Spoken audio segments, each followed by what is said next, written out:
but sharp like blame. They didn't have much gold or glory, just a backbone and a name. Yeah, the ground was hard as iron and the nights were mean and long, but we learned to laugh in chaos, turn the struggle into song. So raise a glass to the dirt that made us, to the scars and the roads that shaped us. We were broke, we were wild, we were hard to tame, but we stood our ground just the same. Yeah, shout it loud, let the whole world hear it. We got fire and we got that spirit. From the mud to the fight to the life we claim, we'll never bow, we'll never change.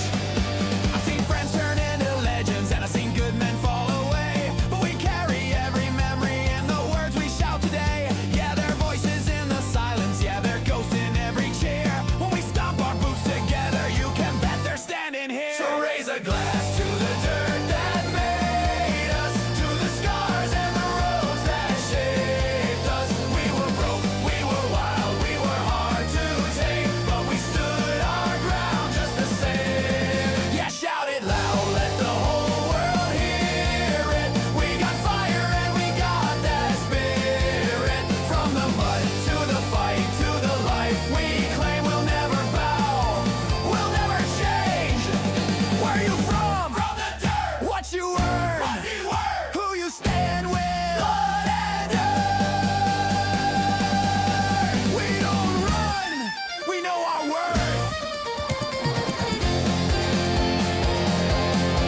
So raise a glass to the dirt that made us, to the scars and the roads that shaped us. We were broke, we were wild, we were hard to tame, but we stood our ground just the same. Yeah, shout it loud, let the whole world hear it. We got fire and we got that spirit. From the mud to the fight to the life we claim, we'll never bow, we'll never change. Raise it up, raise it up. For the dirt, for the blood, for the ones we love. Hey, I'm not muted this time. Woo! Let me get this pause here real quick. Welcome in, guys. Welcome into a Potatoes Eye Live. Of course, this is Tater Talks Thursdays, of course, right? Where the takes are hot, the mics are live, and the potatoes are fully baked. Not me, of course. This is the round table. This is the open panel. This is where bold ideas meet real conversations. No scripts, no safe little sound bites, no flakes, just organically grown conversations freshly served. You know us potatoes, we have lots and lots of eyes, and we like watching all the interesting things that humans do up top, and boy howdy do they get freaking interesting at times, right? Am I right? Tonight we're going to be diving deep into the deep, dark questions, sharp disagreements, and maybe even a little uncomfortable truth. But we do it with logic, respect, and a willingness to actually listen. So pull up a chair, check your ego at the door, and let's dig in, because this is Tater Talks Thursdays. And of course, before we begin, this program contains open dialogue and unscripted commentary. Guests, participants speak for themselves. Their opinions are solely their own and do not necessarily reflect the views of the channel or of myself, the host. Conversations may include strong language, conversational perceptives, and emotionally charged positions. The purpose of this format is dialogue, not endorsement, not fiery clips. This is for understanding. We expect all participants to follow platform terms of service and community guidelines. Personal attacks, threats, or call for harm will result in removal immediately. Viewer discretion is advised with the possibility of the harsh language. All right, let me get over back into where I'm starting with here. And we'll get to our main screen. All right. Ooh. And who we got in the chat? We got TVT. Thank you very much for getting here and starting the chat off. I appreciate you, man. And Potato of Life.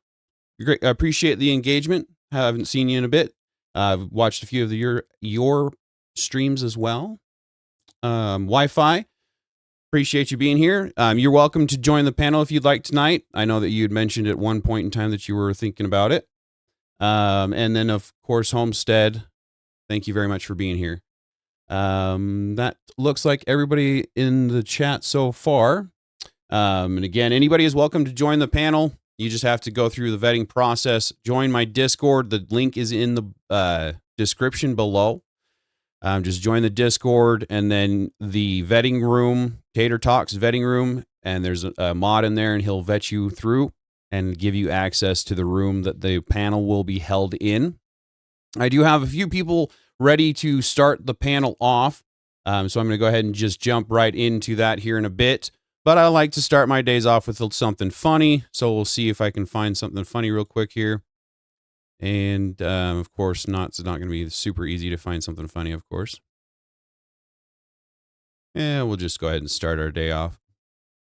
Welcome in, guys. I appreciate you being here. Apprentice, thank you very much for the engagement. Apologies again for anybody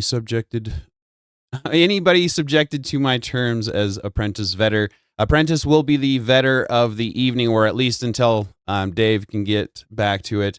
So just bear with him. He's not always.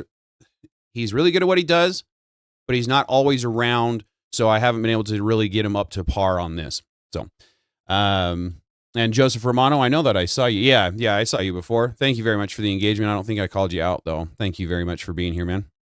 All right. So to start off, we're going to be talking about, as always, 5 different topics, or possibility of 5 different topics. The first one we're going to be discussing, and I'll be discussing with the person that's in the panel right now, one-on-one for a little bit until we get some more people in.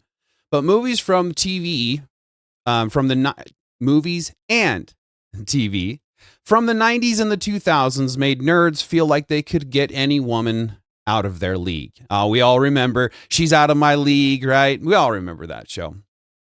So they had made us feel like we could get them, right? Me being included, because I was a big nerd at the time. Movies and TV from the 2010s and 2020s made women feel like they were out of the league of said nerds. Now we have an epidemic of single men and women who won't settle for one another.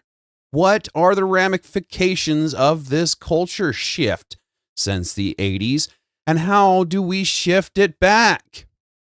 Number 2 is going to be importance of higher learning.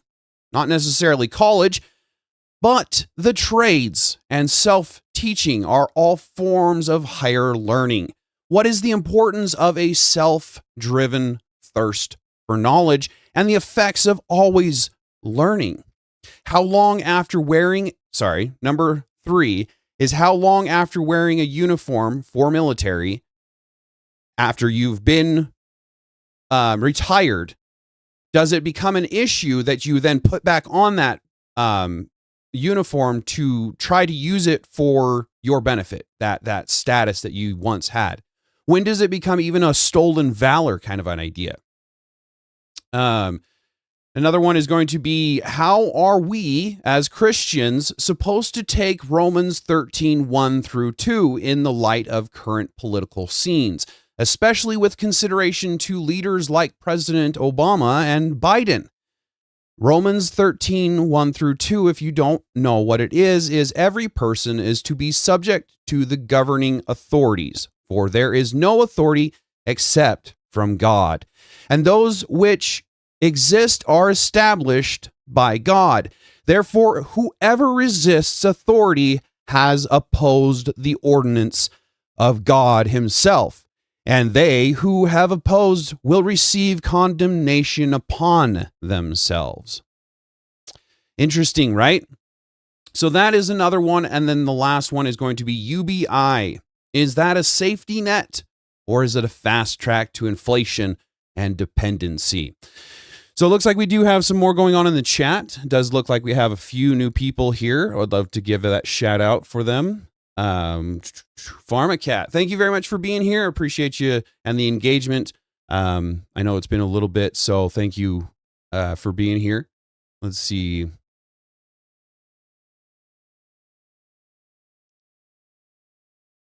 No, what are you talking about? Come on, you know I wouldn't be like that.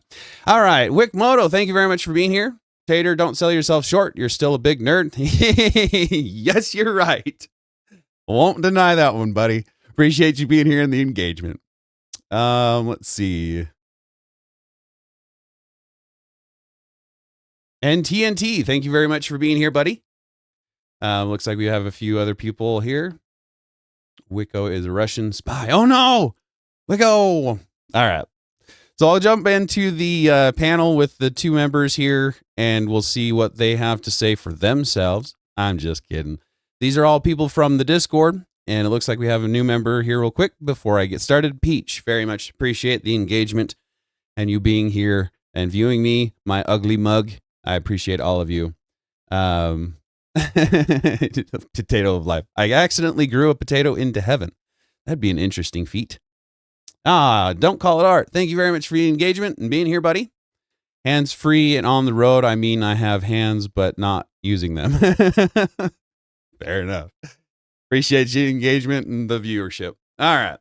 I'll get into my panel and we'll speak about this topic and we'll see if we can get some more people into the panel. And again, anybody is welcome to join. All you have to do is just join the Discord and then vet through. And it's really just like 5 questions, just making sure that you understand that you are going to be on live camera. And there's a possibility that I will clip you to try to get, engagement, right? That's what all of us are here for, is to get our word out there and our piece out there. So if you say something good, whether it's hot or not, it may be clipped. So just so you know. But again, anybody is welcome to join. Mr. B, thank you very much for being in the chat as well as in the panel. And I'll be just joining you here in just a minute. Hopefully it's not too much of a lag. I do have issues with my internet, of course, as always, but we'll get started. Don't call it art. You should at least be using your hands to drive. Yeah, Mr. B, exactly. All right, so we'll go ahead and jump in here. Can you guys hear me? Okay, I'll go ahead and switch over here in just a second. All right. It looks like Trey has just joined us. Thank you very much for being here, Trey. And I'll go ahead and hop us over into that. I have a new background. We'll see if you guys like it. If you don't, please tell me. I will delete it like almost immediately. We can just go back to the old way. But I'm a potato and I like doing stuff stupid. So here we go. All right. So, all right. Welcome in, guys. How are we doing this evening? Great. Doing all right. Good. All right. So you guys heard the prompt and the fact that it's in the side chat, so you know what we're talking about. So either one of you want to start us off? Mr. B, or is anything particular? Well, are we starting in order, or just jumping all over the place, just starting wherever? Well, Homestead and I were talking about the movies, the first prompt, the movies of the 90s. Okay. And so we can start with that if you have anything to put in on it. Hopefully we'll get some more people here. Sure. Let's roam around and see where things go. All right. B.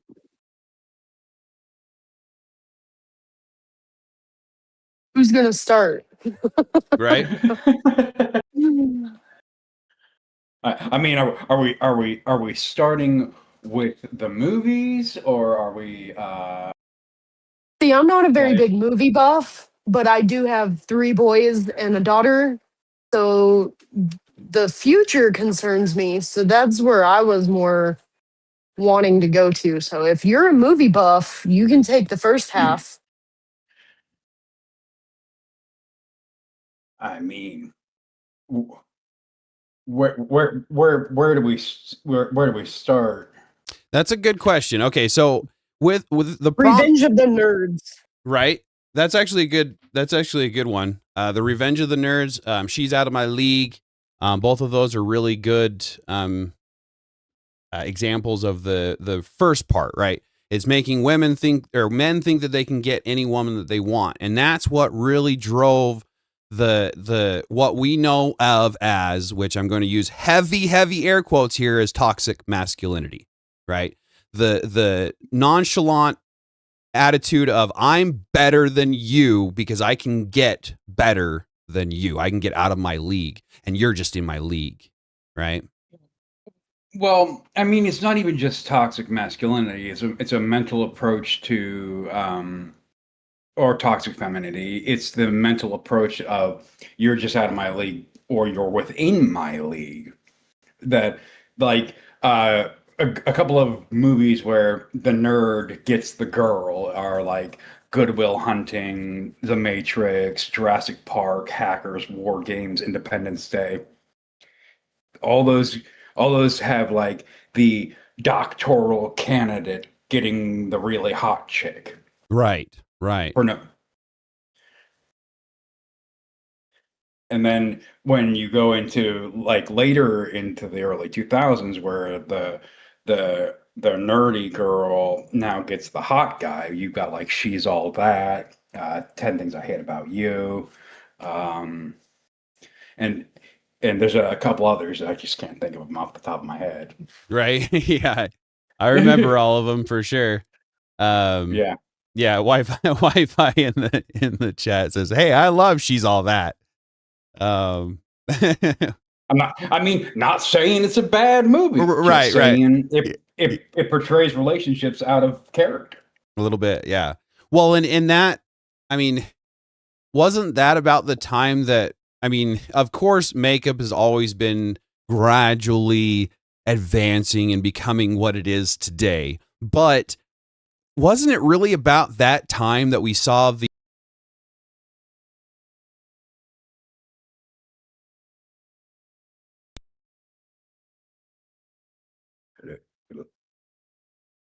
Your mic went out. Yeah. I don't know what the hell that was about. You guys can hear me again, right? Because the chat should be able to hear me. Can you guys hear me? No? What the hell? Okay, hold on. No, we cannot hear you. What about now? Yes. Now I can. All right. Okay, so guys, that was simply the computer just taking a potato crap on me, apparently. So that was fun. Normally. All right. Yeah, like Homestead and I were talking about in the chat, if I hadn't checked on it, it probably wouldn't have worked at all. And that was weird. What the frick, man? Okay, hopefully that doesn't happen again. But it wasn't me resetting the mic. It just came back on, but I did have to reset my mic in Discord. So that was weird. It changed the mics around. Anyway, you mute, you lose, Potato. Potato concedes. I guess I did. Good point, Trey. All right. Anyway, do you guys remember where we were? We were talking about makeup. Yes. Thank you very much for that. So wasn't it? I mean, I could be wrong, and again, I'm a potato, but wasn't it about that time that we really started to see the sculpturing in makeup, the changing of one's facial features? Was about that time, wasn't it? When She Was All That and 10 Things I Hate About You. I don't remember. I don't wear much makeup, so That's a fair point. I mean, that is about the time we started seeing the overextended eyeliner stuff in the corner of the eyes. Yeah, if nothing else, that was definitely when we started getting the out of sorts kind of makeup, the smoky eye look. Well, maybe that had been around for a while. Again, like Homestead, I don't wear makeup, so I don't know about that one. But Either. You know, and I don't really expect men to pay much attention to that either. Like, they're working, they don't care. Yeah, that's actually a fair point. Let's see. Apprentice says that was crazy timing. I had just realized I wasn't muted at all by myself in the vetting room. I muted myself literally just as yours lost. Positive it was something I did. It was all you. He did it, guys. It was all him. I'm just kidding. I won't blame it on the apprentice. But You may not, but I will. But I will. Yeah, right. Okay, so going back to the prompt itself, so it made us think that we can get anyone we want. Both men and women have gotten to this point where thinking that whatever they want, they don't have to settle for anything less. And that has become an issue. That's where the makeup got to where it is today, or whether it wasn't, it doesn't change the fact that women go out every day thinking that they can do better than 80% of the men out there, right? They think that 20% of the men are attractive and 80% are unattractive. Like this is 90% of women or whatever, right? And then women or men go out there and they say 80% of women are attractive and 20% aren't. And the 20% are the ones that are still looking for that 20% of men. The hypergamy. Which is absolutely bonkers to me. I think the toxic masculinity is incredibly attractive. So I don't understand this wanting a boy that looks like a girl. Like, give me some hair, please. Yeah, well, and that's what I don't understand is I was just talking to somebody just the other day about how the masculine features are just hearsay, cultural, social, social construction, essentially. The masculinity and femininity are essentially a social construction, and how we agree upon it is what it becomes. And that's why it's so easy to become female-ish, feminine, when you're a male now, where vice versa, right? But when it really boils down to it, you can still see those features even after majority of the surgery. I mean, sure, there's some guys that don't have much of an Adam's apple, so they can kind of get away with it. But anyway, I'm kind of getting off topic up there at that point in time. So, yeah, long story short, the feminine and the masculine are not necessarily a social construction. They're a norm. Right? They've been around since the 1800s.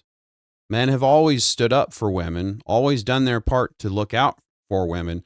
And now with women having to be in the workforce, right? This isn't a choice for them anymore. They have to be there. So how is this protecting women at that point in time, I guess is. It's not. We can't even keep our mouths shut. That's a fair point. I can't keep a job because I can't keep my mouth shut. Well, and that's another big thing is the fact that a lot of people, both men and women, I won't necessarily call women out on that because men can't shut up to save their life these days either. But they can back it up though. That's fair. Real quick before I get too far past it, Don't Call It Art says, I started wearing makeup because of the magazine. I mean, young women started wearing makeup because of magazines, so why wouldn't I? Don't Call It Art. That's funny, man. Let's see, Jesse V just joined. I appreciate your engagement and being here with us. Let's see, that looks like everybody knew. But yeah, so I guess do we have much to talk on that topic, I guess, unless we have some kind of pushback on it? Because with the movies. Because how do we come? Where do we go to get back from that? How do we shift back from that? What are the ramifications of this culture shift since the 80s, and what do we do to shift back? We'll get back to the. I mean, it's not up to us so much as it is up to people that are actually producing movies and TV shows and stuff like that. But we need to, if we had control, it would be a need to get back to showing masculinity as actually positive and femininity as actually positive. Like true femininity, true masculinity, and those things. They need to be brought back into a positive light. Right. Amen. Yeah, I would agree with that. We need to definitely bring the main focus back onto the positivity of each of them, like you just said, the positive masculinity, the positive femininity, because if anything, as far as I'm concerned, feminism is toxic. Femininity, toxic, whatever you want to call it, because it is what forces the toxic feel toward men. Until feminism, women, even if they were supposedly abused by their husbands, didn't leave them nearly as much as they do now. To be fair, there wasn't that many beating them. They're acting like it was an overwhelming majority of men that were just beating the crap out of them. And in reality, they were taking care of them, because what do men want? They want a family, they want a lineage, and a man's pride comes from taking care of that family and that lineage, and instilling his values and morals into his children, and wanting his daughters to pick men that are worth having. So I, having 4 children, am completely on that line. Like that's where I stand. Okay. Yeah, I definitely so I would, like I've mentioned before, I wouldn't necessarily call myself an alpha as a kid. I didn't see myself as the big dog on campus at any point in time. That's why I call myself a potato now. But as we grow and we get to understand the need to be something in our life, and you don't have that in your past, you have to get it. Whether you choose to find your purpose and find your ability to be something, like I'm trying to do with this podcast, for example, be a positive influence in the world. If you don't just happen across it, you have to go out there and you have to work at doing it, right? Men, again, I've mentioned this before, and I'll mention it over and over again. If you're sitting on the computer like I am right now, get up. Go do something as soon as this podcast is over, because don't stop watching me, right? But get up and go do something. You need to be out and about and understand the world around you so that you can understand the ramifications of these things that we're talking about. Or you can do what Mr. B does and just do 50 push-ups randomly during the podcast. That's actually a very good point. Yeah, I've noticed that a couple times on the panel when you're on cam. Yeah, and that's just it. Is good point. Good point. I used to do that when I was I can't remember exactly what job it was. So you used to work at a call center, and I would try to pace. And there was a couple of other jobs that I would do just that. I would hop down and do a couple of sit-ups, couple push-ups. Doesn't matter. It doesn't matter how many you do, how often you do it. As long as you're doing it, you're going to want to do it more, and it's going to become a habit. And once the habit forms, then it just becomes second nature. But once we can get back to that idea, once we can get back to the drive to help women, not just hate on women. Don't get me wrong. I know why. But the faster we can get back to wanting to protect women, the faster that they'll want to be with men again. And I know that's going to come across as a bad way. But at the same moment, in the same breath, we need to stop giving them everything in the world and actually allow them to be the parents, the mothers that they're supposed to be. Go ahead, Homestead. I don't feel like these men who are quote unquote toxic masculinity type figures need to lower their standards at all. I don't. I think women need to be held accountable. I think they need to be held to these standards that they want, what these men want, because otherwise we're just going to keep continuing this cycle. These women have standards that are out of their reach. So they need to come back down a notch, right?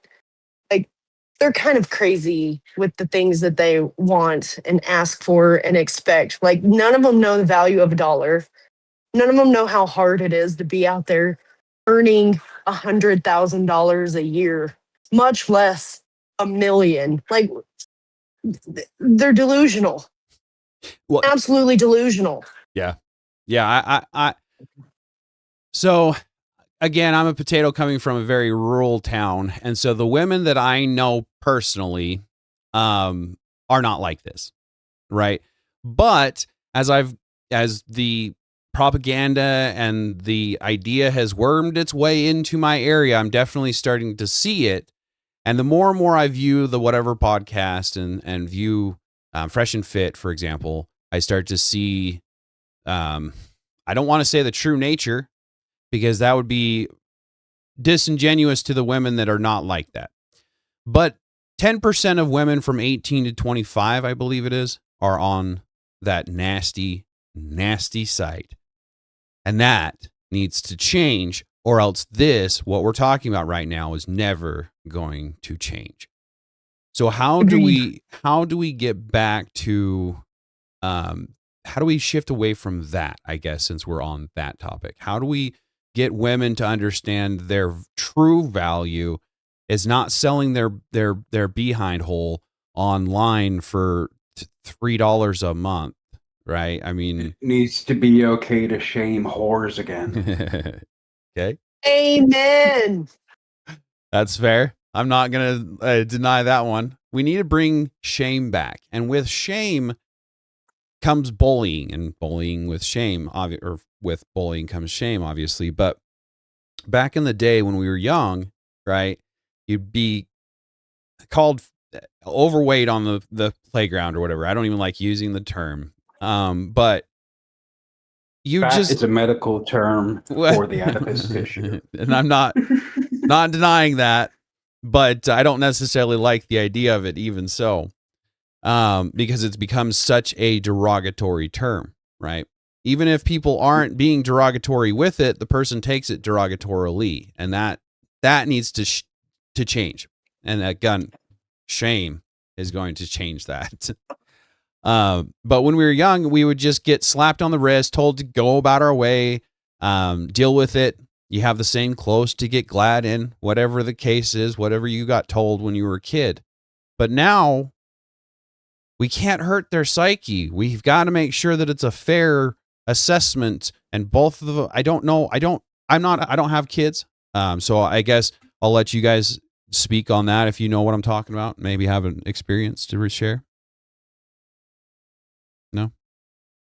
I'm brutally honest with my kids, and I tell them exactly how it is because once they leave my house when they're adults, they're not going to be handled with kid gloves. So why would I set them up for failure? Right. Exactly. My children are only with me part-time, or my youngest is, but I make sure to, while she's here, instill in her a sense of adventure, independence, and knowledge of the truth. Right. Yep. Hey, Tyler, thank you very much for the engagement. I appreciate the words. I worked really hard on this overlay. What was that Holmes said? It does look cool. Oh, thanks. I was worried. Not terribly worried, but I was a little worried that it was going to come off as cheesy. But I appreciate that. I think it's fun. In the right way, though, is good.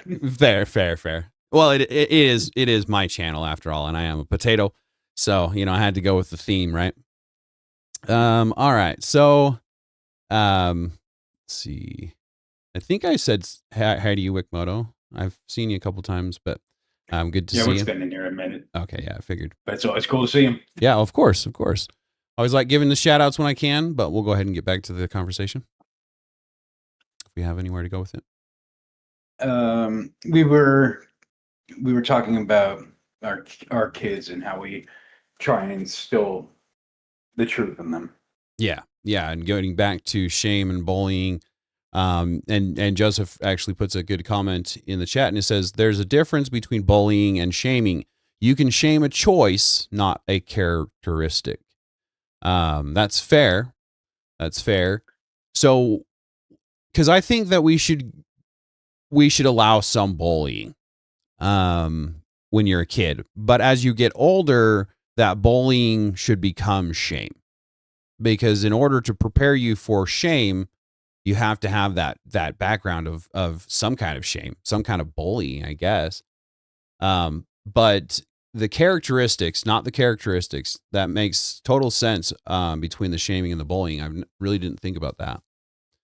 Do you have anything to say on that, maybe, you guys? Mine, and I probably fail. Fair. Hey, Abe, Grew welcome up in the 90s. We bullied.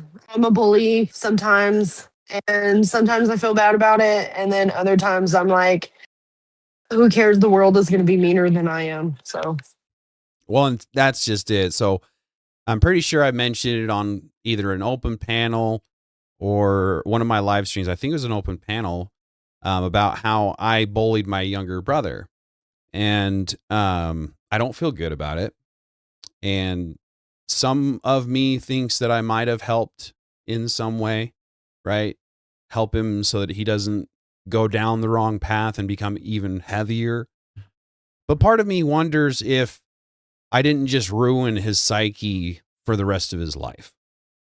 And what line do we draw when it comes to that, right? Because again, that might be the outlier. That might be.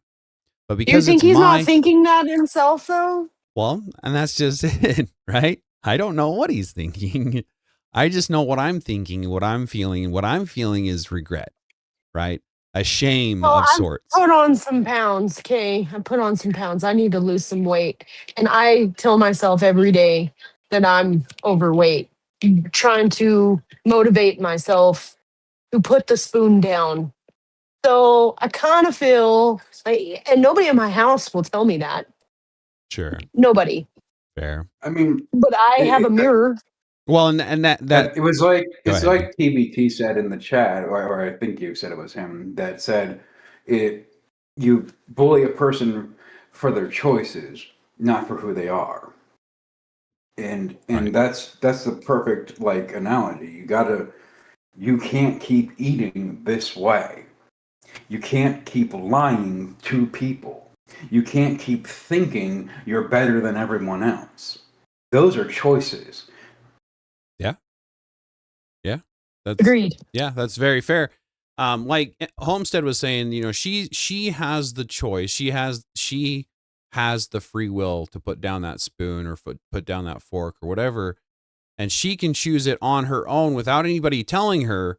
But if we don't tell people, then we've gotten to where we are today with majority of the population being obese, right? Well, let's be perfectly fair. Most people don't see the mistakes they're making until they're pointed out. Like sometimes my wife has to come in and be like, "Hey, dummy, what are you doing that for?" And I feel like, "Oh yeah, I'm not supposed to be doing that." Right.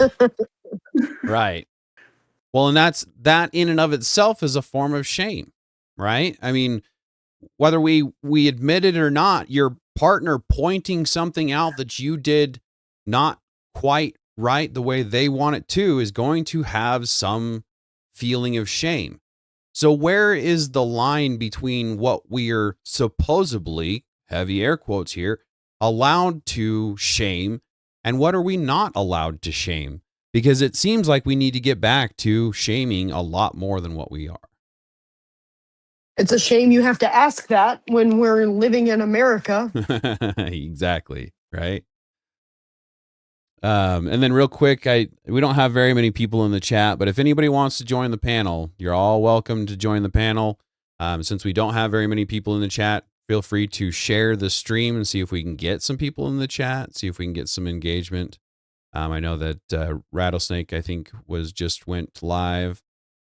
So I understand that I'm fighting with him, but if we can get anybody else on the panel, I'm sure it would help the situation a little bit.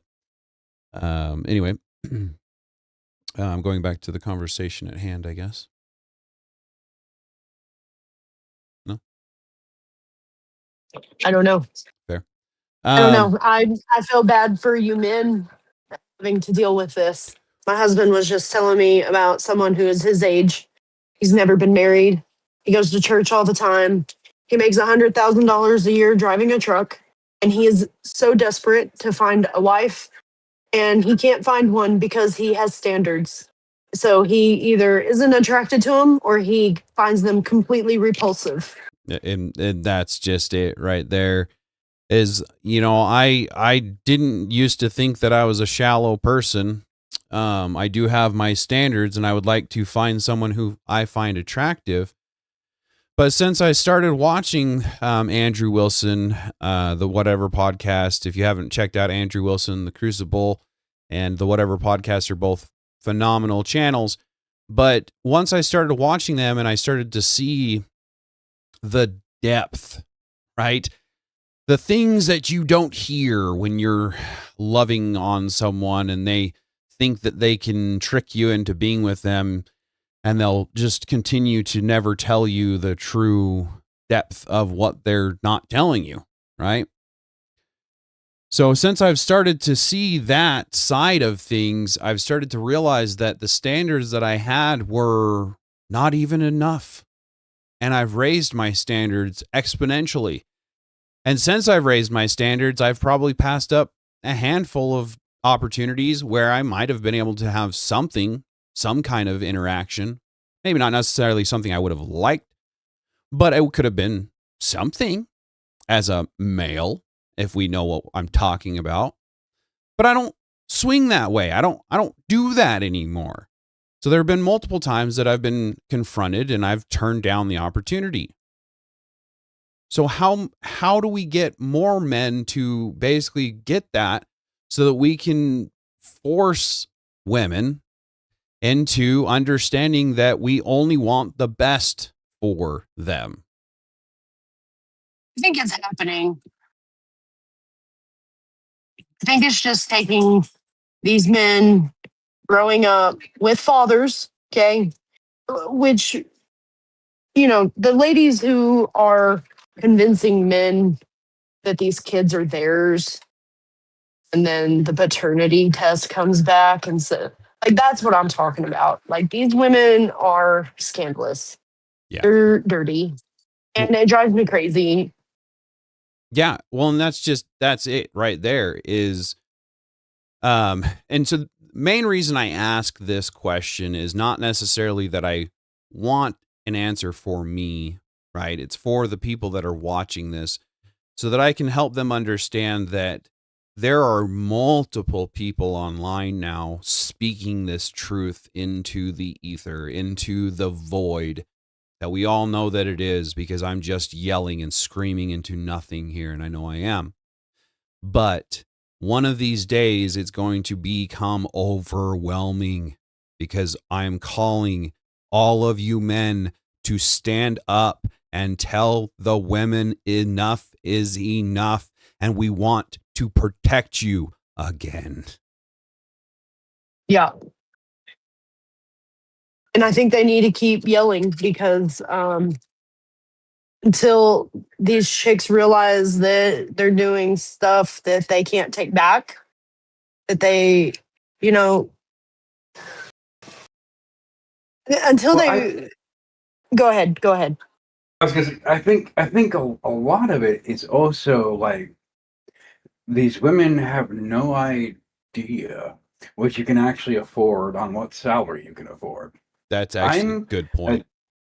Sorry, go ahead. I'm a That's a good point. disabled veteran, and I make what a disabled veteran makes.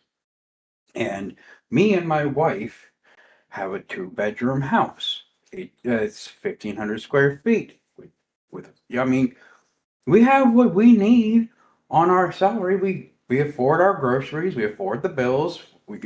I mean, everybody doesn't need like a lavish mansion lifestyle.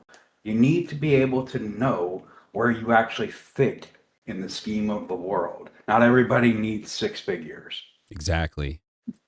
Well, and by the time they realize this, they're going to be too old and then regret everything. And they've Exactly. already spilled the milk for years.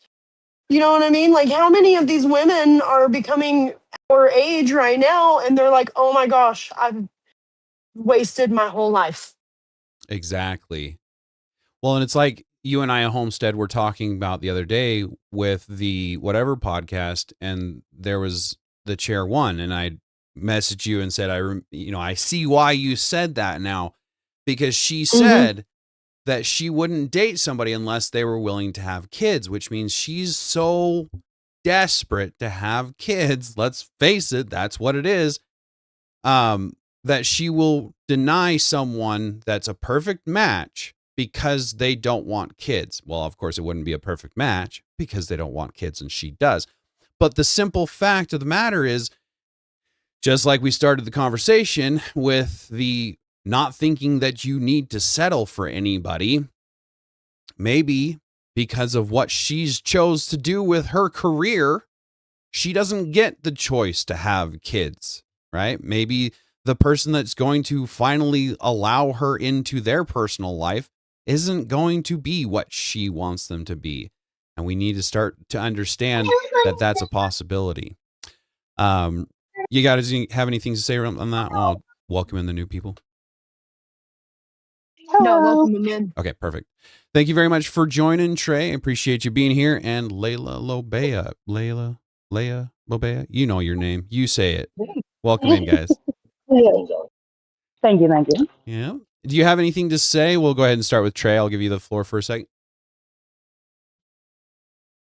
I think I mentioned it in the YouTube chat, but yeah, just bullying. I mean, we do it legally all the time. We bully actions out of people, throw them in jail. So why not? You mean Yeah. you mean it's not okay for people to murder people? We should bully that out of them? Yeah, we already do that. Yeah, So why we not do already it with do it. other stuff? Exactly. Civil bullying. Exactly. Well, I think if these chicks are going to go online to a certain 2-letter affiliation there, Right. I think they should be sterilized. I mean, if that's what you're going to do, you don't need to procreate. But that's just Exactly. I think we can come up with a pseudonym for what we're talking about. How about lonely claims? Lonely Clan. So That's funny. Yeah, actually, that's a pretty good one. And that's just it right there. I agree with you, Homestead. If they want to choose that as their career path, then they don't get their hopes and dreams. They don't get to have everything. There was one of those girls that literally said, "I get to have everything," and it's like, no, you don't get everything. If I don't get everything, you definitely don't get everything, right? well, and it's the backlash that the children have once they have children. Like, you are destroying lives. Exactly. Yeah, we need to stop this concept that you're not hurting anyone with the P word. You're hurting a lot. You're hurting society. You're hurting marriages. You're hurting yourself, whether you'll admit it or not, or realize it or not. And you are hurting the person who is consuming that content, whether they realize it, whether they'll admit it or not. And we Leia, have an epidemic of. Oh, sorry. go. No, I was just about to give you the floor, so go ahead. Jinx. We have an epidemic right now. Young men, like 19 to 40, I think, who have like ED issues because of consuming corn. Exactly. You know, most of the people that are in that age range have likely consumed it since, the internet came around, basically, or at least since the free side of it. And now they literally can't partake in pleasurable activities with a partner because at this point they have free corn every moment of the day on demand at their fingertips. And, once you, there's what's the word? It's like a degradation of your own preferences, I guess you could say, or your taste in corn after a while. Like, you have to search After out a things. certain point, it's awkward to be with someone else. Well, yeah, and that too. It's, and then if you take on those things that you watch in the corn and try and enact them, with a real life. And here's something that scares me to death. And I think about this all the time because I have a son who's only about to turn 6 right now. But I mean, I know eventually he's going to see it, whether his friends expose it to him, et cetera. Parental controls, they're not going to have their own phones. You can only do so much, right? Right. And Correct. this is becoming like a whole generation's, sex ed, basically. Like a lot of Hmm. people's first experience isn't even going to be like in a movie or something, like a little 2-second scene in a rated R movie. It's going to be full on, in a corn on the internet, which is crazy because then they're going to think that Is these scenes that they see are real life, which is crazy. it is. Exactly.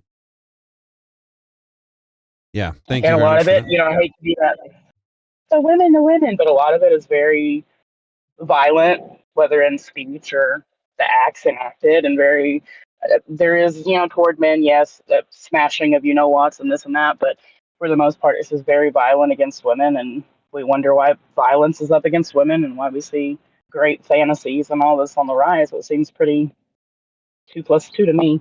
Yeah. Sorry. But as long as they can afford their own hair and nails, who cares? Oh, I simply cannot. With the Women whole women. empowerment. Exactly. I'm like, really? That's empowerment. Okay. They're going to be basically a sex slave for somebody And else. it Like, that's and if very you can do that all on your own, what do you want a man for? right. Well, and that's What are just you And what it. kind looking of man for? does it take to be with these women? Like, can you imagine? Well, I can imagine. I can't. that's just it right there is we women and men both, oh, I don't need anybody. And then we get to the point where we're desperate. We're desperate for that connection. And then we start to really push for that. And then it becomes desperate and you look desperate. And then nobody wants to do anything with you. And then you cope hard and say that you don't need anybody so that you feel better about yourself. And then it just becomes a vicious circle. Instead of saying, you know what, I done f***ed up. I need to reel myself back a second and realize that I ain't shit. And I need to learn what I want, what they want, so that I can become that. And if they don't want you on that nasty site, lonely clams, then get the off of it. Well, don't even ever start it, ladies. Don't ever start that shit because once it's on there forever. Forever. Oh, yeah. You can never really take it off. Exactly. Unlike your clothes, which you can And take off and put them back on. So put them back on. Have some dignity. it's so crazy to me, like how absolutely pro-degenerate or pro-degeneracy, I guess you could say. Sorry. You're good. Our society has become. Like, not only is this like a thing that is happening, but people are encouraging men and women, but particularly women, to do this. And like, I know it's brought up a lot, but I just can't get over, like, what about your kids? Like, eventually they're going to see that. And as somebody who just, I want to homeschool eventually, but for now I have a kid in pre-K and kindergarten. And I mean, kids are cruel. Anybody that's had a kid that's gone to school can tell you how cruel kids can be, or been a kid. I mean, we've all been kids, right? And it's like, can you imagine That's what? debatable. What do you mean? That we've all been kids. Oh, well, no, yeah, perhaps we were born like, Benjamin Button. We're just aging in reverse. I'll see you when you're a teenager in a few years, right? But it just, I can't imagine. I would never want to put my children in that kind of a situation. I can't imagine ever having been anywhere where I would be that desperate or that just degenerate. I don't know another word for it. No, I you're just don't. It's well. degenerate for sure. Yeah, you're right. Degenerate. So the way degeneracy is, the word degeneracy means to go away from the ideal. So degeneracy is literally everything that we see today, right? Nothing we do is ideal anymore. So everything is degenerate. That's part of the reason why I've started my channel and I tried to hashtag degeneracy fatigue, right? Not black fatigue, not white fatigue, not liberal women fatigue, not all of the fatigue. It's all boils down to degeneracy. I am degenerate fatigued. and I am speaking out against all of it, right? I am so tired of the OF and the theft and the other stuff, right? The PDF files and stuff that we've got. We need the list released. All of it, guys. All of it. Not talking to the panel here. I'm talking to you, and you know who you are. We want it. We're not going to stop talking about it until you release the entire list. So just get over it and release it. All right, getting back to you guys. If I could just real quick just say one thing, I can't believe that. I can't remember her name right off the top of my head. But the one who said that it would destroy the entire world as we know it, right? She said, "Well, we can't release all the names because it would make the world crumble around. Crumble it, burn it to the freaking ground, and let's start over." Bingo. Like, let's go.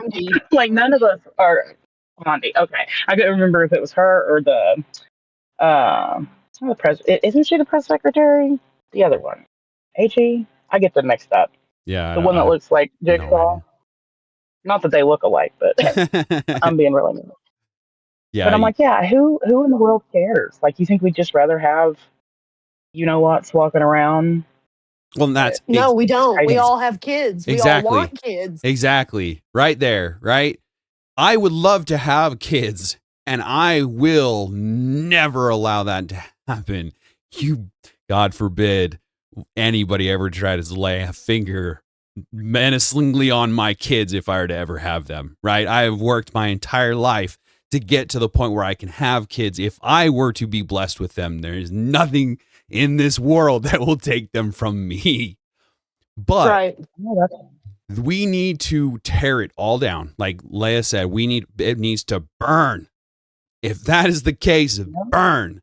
If Trump is part of it, then let it burn. I don't care. I don't think that's the case, but if it is, I will stand on that hill and die on it, because I will protect the children no matter what. We need to get back to that. And I definitely see how some people call like the MAGA, sect a cult, and I hate to even admit that out loud because it surely will be used against me at some point. But I see why people say that, for the simple fact that so many people have refused to call him out, and even as a pro-Trump supporter, I've been very vocal about my disappointment, mainly in that, and other decisions he's made as well, but mainly that. And I'm like, I don't care who you are or how much you want to support the president. How could you either stay silent or defend the behavior? Not that you don't think he's in the list, but the overarching. Now, I'm right there with you on that. I would like to throw out there real fast that regardless of how disappointed we are in him, he was still the better choice. Oh, guaranteed. Yeah. Yeah. No matter what has happened. Oh, yeah. 100%. Go ahead, Leia. Yeah, and that's just it. Is no matter what he's done, that he hasn't fulfilled those promises, if you will, hasn't deported enough people because they've constantly been attacking him and keeping him from doing it. What the frick do you expect? And, new wars. I'm sorry, but we have a imminent threat upon us, upon the entirety of the world. If nuclear fallout were to happen, we're talking about the whole world problem. So call it what you will. It had to happen. Okay. So what has he not done that he said he was going to do? In reality, that you, the Democrats, have allowed him to do, right? So it boils down to the fact that he is trying his best to do what he said he was going to do, and every turn he gets ramrodded in trying to do it. But like you guys said, comparatively to the two options that we had, he was the better choice. And I don't know. So for the longest time, I didn't believe in the two-party system. I think we need to get away from the two-party system. However, I have talked to somebody just recently. I want to say it might have been Don't Call It Art. And he mentioned how if we didn't have the two-party system, we would be literally 70% of the population would be throwing their votes away to random people that don't even matter. So it's really hard, because that is a possibility. It's not maybe the way it would be, but it's a possibility. So what could we possibly do to fix that, right? That's another question that we should be asking in the end as well. Well, we bully the representatives, and that in turn bullies the government. That's It's all about bullying. that's a fair point. Yeah. Again, we need to get back to shame and bullying. They had mentioned that we can bully or we can shame the concept, but not a characteristic. And I understand that. And that's all, everything is fallen into that category. Definitely we need to be, term limits need to come back. We need to hold them accountable. The idea that they can run and run and run and continue to get elected with doing absolutely jack squat. I don't understand that. I understand that there's a lot of people out there that just don't care to do their due diligence and research the person that they're voting for. I guess they see one thing that they like and they're like, okay, I'm going to vote for that person. I don't know. I guess I'm a potato on that one. You don't want my ideas on that. That's a hot take. That's a fair point. Real quick. I'll get yelled at through the chat. Well, I want to hear your side if you would want to say it, but like I said, I'm seriously confused on what's been going on in the world these days. But Avarice just joined the chat. Thank you very much. Lost to Avarice. Appreciate you being here, buddy. Always like seeing you in the chat. Don't Call It Art says, I voted for Trump because I knew if a Democrat won, only the right would demand they released the Epstein files. But I knew that if Trump won, the left and the right would push him to release it. Interesting. That's a good take. We need our representatives to do their job. No more lobbyists, no more deals, and no more deals for elected positions to start. Yeah, Apprentice, and that's just it. We need to get away from, I think they finally got away from insider trading. I thought that was illegal, and then the last State of the Union, there was a mention of that. I don't know exactly what the extent of it was or something. Trey, do you have something on that? Do you know more than I do on that? No, I was just going to say we need to use the system to our advantage, and we can use lobbying to bully people. Fair. Do you want to expand on that maybe? I'm a potato, so I'm not real sure what you mean. Yeah, so have like a super PAC, and if they don't do what we tell them to do, have opposing news or anti-campaign messages for them, which anti-campaigning already happens, and campaigning against another group already happens, so they already bully each other, I guess. Okay. That's the fair point. Yeah. Well, and that's just it, is we vote with our dollars, right? We need to start doing that in actual conscience, right? You go to the Walmart, for example, and you are supporting whatever party they support. And I'm pretty sure Walmart is an outspoken liberal party. I want to say, I could be wrong on that, but Target, for example, I'm pretty sure Target got a boycott because they did go woke, if you will, go woke, go broke kind of a thing.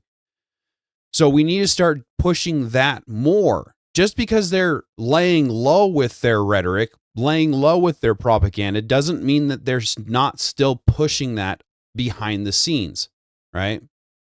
So again, like Trey's saying, we need to get back to bullying. Yeah, that's about all I have on that. Do you guys have anything else to say on that? Could change topics. Oh, I wanted to touch on the movie thing. yeah, absolutely. Go ahead. Oh, I just because it's stating that these movies caused toxic masculinity and toxic femininity, if I'm not mistaken. Yeah, I was kind of playing with that. I don't know if I'd say it did or not, but that's kind of the way it feels. Go ahead though. Well, I was just going to ask a simple question. Do movies cause violence and video games cause violence? I wouldn't say that they cause violence, but they do desensitize the idea of being violent. But they can degrade the traditional mating rituals in America. I'm drawing a blank on that one. The music. I was just trying to correlate, like you're saying video games and movies can't cause violence, but movies and video games can cause a degradation to the mating rituals in America. Oh, okay. Real quick, sorry. Avarice, if you would like to join, all you need to do is just join my Discord. I would love to have you on the panel. But if you would like to just join the Discord, one of the mods might be able to drop the Discord link in the chat, and if not, it's in the description. Past all the prompts. Sorry, it's a little bit down there. But if you'd like to join, I'd love to have you. Just go through the vetting room to get here, and feel free. And then Damaged Fiend says movies inspired him to start. I'm assuming it's a him. Sorry, Damaged Fiend, if you're not.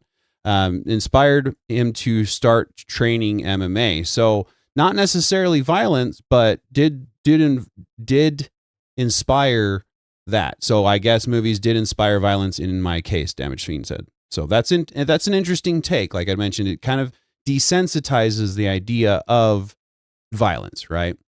And I appreciate you joining the chat, Damaged Fiend. I hope to earn your trust and keep you around. Let's see. Lost to Average, you need to make me orange. I'm autistic. Okay. Well, yeah, if you want to join my Discord, I'll make sure that you are orange. I won't be able to do it right away, but I'll make sure that you're orange, bud. If you want to join, go ahead. Feel free. So let's see. Don't call it art. Little kids shouldn't be playing mature video games. I don't think it's the games that cause violence. I think it's the children who start playing them too young. And that is actually something I would agree with on that one.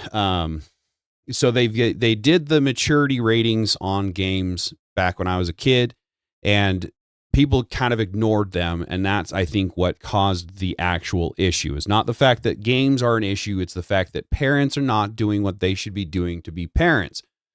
And again, this is becoming a trend. You right? sure it's not the mental illness, people believing that they're main characters and that movie life is their life? You sure it's not something like that? It's actually a good point, to be completely honest. I would not be surprised in the very least if that has a big part of it, actually, because there is a And they all rampant. could correlate.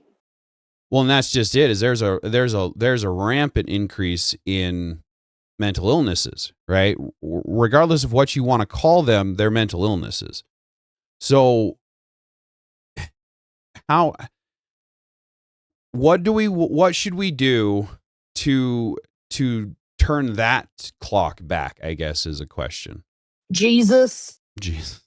Yeah. I would say that's a good point.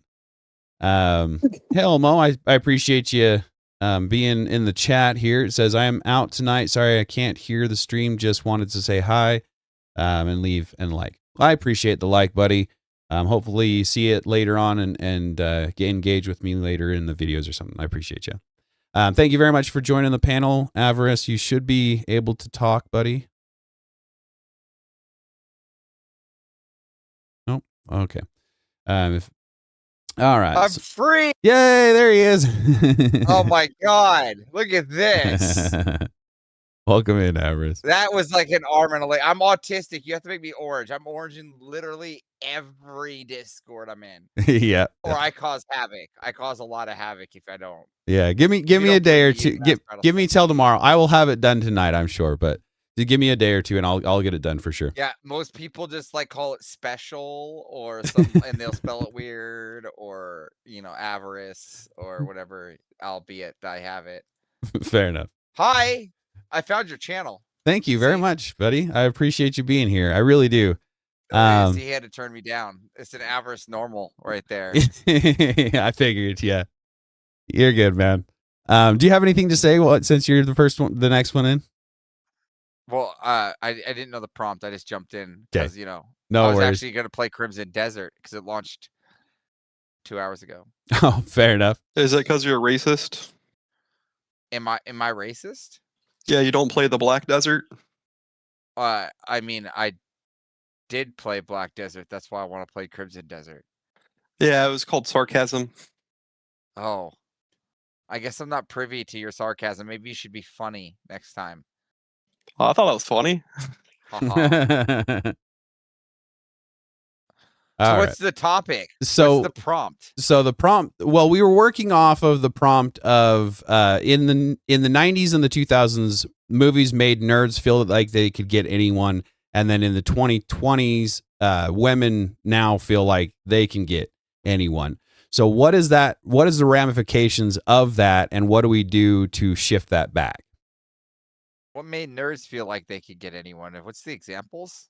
So for example, like Revenge of the Nerds was a good one, and She's Out of My League. That one was the one that I remember a lot of. I had a crush on her. Okay, so I won't lie. I can eat at Revenge of the Nerds. I don't think that tells you to be a nerd. I think that tells you to gather resources. Okay, right? sure. At the end of the day, they followed the money. That's that. Right. Let's get the real. True. Let's get really. So Revenge of the Nerds is easy just to dissect, right? Make money, get the girl. Very easy. And why didn't the athletes get the girl at the end? Well, because the athletes actually ended up not making it to being athletes. They actually ended up failing Right. because they were too busy worried about the nerds instead of going on and just worried about the football games. Right? If they just focused on the football games, they would have had the girls the whole time. Right? They could have just called them the nerds. That's fair. Right? Sure. So now what was the other example? The one I had given was She's Out of My League.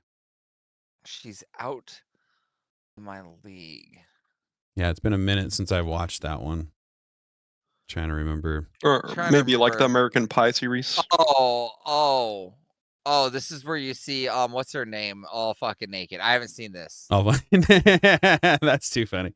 Yeah, I don't know if I've actually seen that part. Now I'm gonna have to. No, I'm just kidding.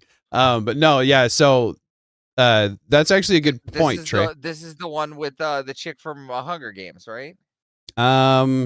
I don't think she was in Hunger Games. No. Okay, no. Then I'm thinking of something else. I'm thinking of another. I don't watch this shit. Okay, this is You're good, buddy. This is. I was thinking of the one that came out on Netflix. Oh, okay. Gotcha. Yeah, this one was with Jay Barchill and Bar Yeah, I've never seen these. Yeah. It was I don't remember exactly why I watched it when I was a kid, but I watched it when I was younger. Stupid phone. Anyway, so I was thinking No Hard Feelings.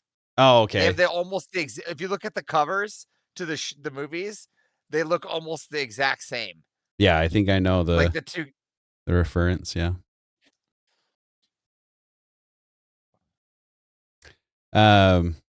Yeah, it's Damaged Fiend says this avarice guy. Sorry, I didn't mean to mispronounce you. Guy sounds like he plays Magic the Gathering. Do you play Magic? No. Used to. Used to. That's fair. That's fair. I had a recent I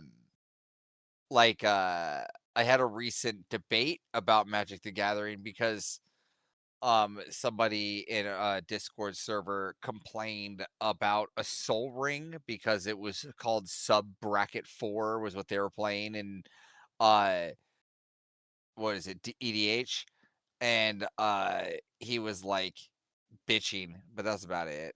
Oh, okay. I think that's the only thing there was debate. That's fair. Mainly it was just so I could call him a bitch. That's fair. So, Mr. B actually gave me some examples of the 1990s, and The Matrix is a good one. I'm pretty sure a lot of us have seen that, where Neo is the computer hacker who becomes the savior of humanity and gets the girl, right? They make us feel like we can do about anything. Well, hold on. He's not necessarily the computer, right? He was like, he was more than that, though. He was like, he went through extensive training. Right, and they had to upload stuff, and then he had to relearn. His body was recalibrated in the Matrix too, but they were perfect bodies, right? If you actually read these things. So, like, again, you're conflating like a nerd. What is a nerd, right? There are nerds that body build too. That doesn't mean that they like you're getting the strong, like the 1%ers, right? There were still movies at the same time when Neo was coming out of his fucking shell. There were still Jean-Claude Van Damme movies and other movies of their times. releasing on the stage, right? Gladiator would be a good example with Russell Crowe. Troy with Brad Pitt. These were all around the same time of The Matrix, and those still proved to get the girl. Sure. Yeah. It's fair. Leia, you've been quiet for a little bit. Do you have anything to say? I don't necessarily want to keep people muted if they don't want to be, right? If you don't want to talk, you don't have to. Oh no, I actually had a thought, if it wouldn't derail, on the conversation of like violence in video games and corn affecting society. Mhm. Do you mind if I go back to that for just a Yeah, second? I didn't go want to derail the conversation. Well, this is one of my I was favorite violence in video games. One of my favorite topics. So Yeah, I'd you're be more than happy to okay. address it. you're good. Go ahead. Good. I was checking out in the store, which is why I was quiet there. Oh, okay, But anyway, fair. I feel like a lot of people answer no to that question, which is kind of like a knee-jerk response, and kind of I think what we've been indoctrinated to believe, honestly, like it's just a video game, it's just a corner, it's just this, it's just that, right? But I think actually the answer is yes to all of those questions, but maybe not for the reason you would Wait, automatically assume. are you saying that violence in video games is bad? Well, I don't know that I'd call it bad, but I do think it has an ability to affect the culture. How Definitely. so? Just like corn. Well, I think it's part of a greater desensitization that occurs. It's just like when we all saw, Charlie Kirk, RIP, what happened to him, right? And we all watched it, some of us live on a Can you video, just like it was can nothing. you give me besides using Charlie Kirk, can you give me some examples of these video games that you're describing and what impact on society they made that is any different than any other form of violence before its time?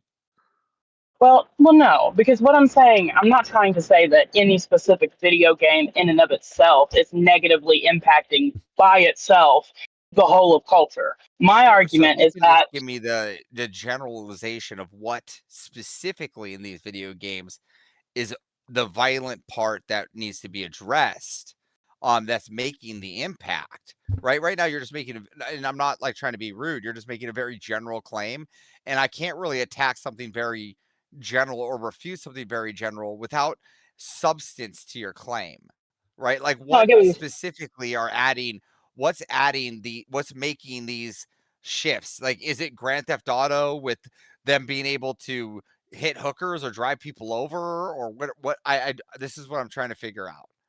maybe. I think really to answer that question, honestly, we need some more research because I don't really think we have a whole lot on like all I have a age ton of groups. research. That's what I'm And trying to say. So I'm trying to understand where you're coming from so that I know which research to go to, because okay, well, I have 25 years of gaming research and data with analysis over here.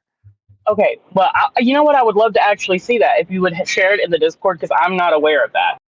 This is not something I study or anything like that. I'm not a gamer myself, so I don't offhand know 15 games to give you an example of, or the example acts in it, like you said, Grand Theft Auto and hitting hookers and stealing cars.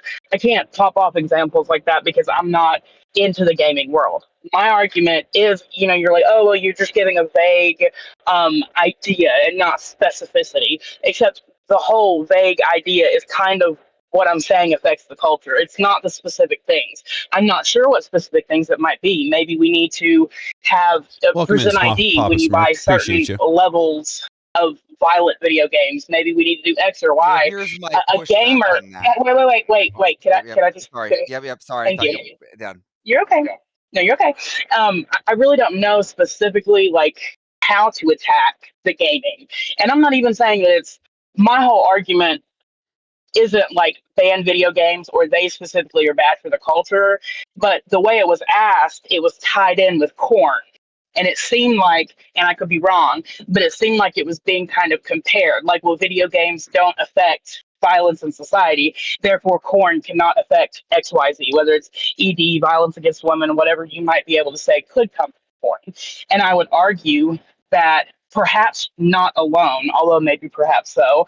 I'm not an expert on either of those things, but I do think that together with many other factors like social media, like us observing I mean, you go onto Instagram, many other, even Facebook these days, and actually scroll across someone that's nearly or completely naked, right? You didn't ask for that. You didn't go on Lonely Schmans to find that, yet there it is, right? It's this constant barrage of it that goes into the bigger picture of the desensitization. I'm not attacking video games as like ruining our culture. I don't have a problem with video I games. understand. I'm just trying to. So I want to just give a pushback to this, right?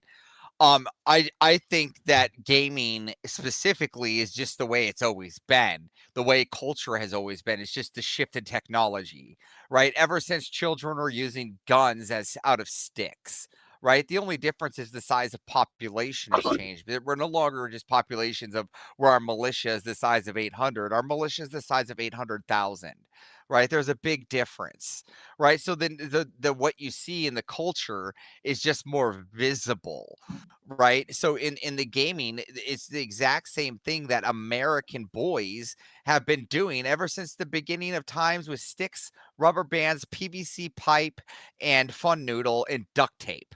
On top of it, if we keep looking at this cultures of things they're adding, this is again, you're saying, oh, they don't regulate. They do. There's called an ESBR. Parents are not adhering to it. That's not their Oh, fault, I don't say that. right? I don't know. Um, Again, you can't if the 18-year-old is not being managed well at GameStop and sells Grand Theft Auto to the 12-year-old. That's not Grand Theft Auto's fault. The only thing I would say is their fault, which is a completely different argument, which would derail what I'm saying, is not even involving GameStop, right? It's involving Reddit, which you have no idea on that argument anyways. What I'm stating here in this specific argument is with violence in video games. Even if I took the game Manhunt, which is like the worst of the violence in video games that you can possibly imagine, or Rapeplay, which is probably another top tier. It's very minimal number of people that play those games. Very minimal. Very minimal number of persons that I can, and the people that do that are major players in social media to go out there for shock value for entertainment, which has nothing to do with the game or the game industry affecting the culture, right? The entertainer who's using like Rayplay to affect, like, shock somebody before it gets banned or whatever to play one game with like 12 people playing, it doesn't mean that Grand Theft Auto with 800,000 people playing it is adding more violence than we ever have. Does that make sense? No, it does. And like I said, I'm no expert. I really, truly would like to see the studies you're talking about. Welcome because in, it's Blood a Logos. subject, Appreciate you being although here, I'm buddy. not well educated, I am interested in. The Yeah, I only thing I battle will this all say the time against because that. I play Rust for a living, right? So people are like, well, that's a violent game. That's a violent game. Well, And I'm listen, not a hater. I'm not telling the 12-year-olds to play it. My wife will tell you right now, my kid will not know Rust until he's an adult. My kid will not know Right. any video games or technology or tablets outside of watching the anime of which I'm watching at the time the TV is on. Right? He's not going to Right. sit And here and watch my work. And that's about management. That's parent management, not the oh yeah. cultural of video games, right? Video games are just making what boys and men like to do: blow shit up Right. and look And at big you're not tits. wrong. So You're not wrong. And go can I ahead, just Leia. make one point real quick, Yeah, and then I go got to ahead. Go start ahead. cooking anyway. You're good. Real quick. Um, the only thing I was going to say about that is the one point that you made, where it was like basically this is how it's always been. It's the same thing as sticks and rocks, right? Except it's not, which was kind of my point in the beginning. How It's it's like not. these games. Well, I'll tell you the way that That's why I was wanting these an games example. are like.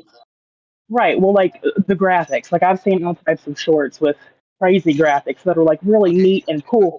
Yeah, Hold on, I got it. Give me- But just give well, me you're two saying the seconds. graphics, but kids Give used to me use 2 fake seconds, blood man. with sticks and stuff and be graphic all the time. Back in 1808, they used to literally use real like cannonballs and fire them at each other. How much more like graphic does it get than blowing a hole through your friend's arm? Right, but let her make the point, bud. Well, I mean, I know. I mean, she interrupted me a few times, and Well, I that's fair. wanted to That's just fair. punch back. That's fair. Go I ahead. wasn't trying to interrupt you. I just thought I'm sure you were. I understand, but I did give you like a 5 to 8 minute monologue where you only gave me 3. That's right? fair. So That's fair. Sorry, guys. Go ahead. Go ahead, Leia. Sorry, I had to breadcrumb my way back. I Sorry. hear you. Sorry. All I was going to say is like, oh no, you're good. It's not exactly how it always was, which was exactly my same argument, which is the one that I said I was more bothered by than video games. I'm not a video game hater. Is social media. That's the exact reason I brought up the Charlie Kirk situation. That's kind of the rabbit hole I was trying to go down in for a second. Was that it wasn't, when MySpace first came out that you could, and I know there's like 4chan and all these, but there's exceptions, sure. But for the most part, you could not just go onto your Facebook or your MySpace back then and see somebody be murdered unless you like knew some, backdoor website or something. No, but Same with kids video used to games. They go. used But to be like, again, just because it's more accessible didn't mean the 7-year-olds weren't playing what we it's call. not about the accessibility. I That's know, what but you're I'm not talking about this. understanding. But did you ever see that the kids with the movie with the train tracks to go find a dead body? I mean, that's all we all did as kids. We went to go find dead bodies. I'd name a 7-year-old kid that didn't go on a fucking like an like an excursion to go find dead bodies. Right? The mystery bodies out in the woods. Like, I mean, to say that it's any different between gaming and how they portray it now to then is different. You just had a female raising. You just got raised as a female, is what it sounds like. And thank God you did, because as a man, If we you only knew we the get things I've been raised as through. 7 years old. We Ironic. get raised with making guns, finding dead bodies, killing rabbits, skinning them, making food, camping and In having your real barbecues with life. what we kill. In your real life. That's exactly my point. It's not Right. some fake world that you're immersed in that's like incredibly graphic that takes you out of your real life. Real life experiences, regardless of what age you are or how gory they are, I wouldn't even argue myself, can be impactful in a positive way, right? But Right. when it comes to these fantasy worlds, I think that's part of No, it but that makes what it I'm saying dangerous. is we've always made fantasy worlds as boys. Little boys, we've always made these fantasy worlds. You may not see it, right? Because you might not understand it. But as a 7-year-old, I was playing GTA before GTA was even out in my mind.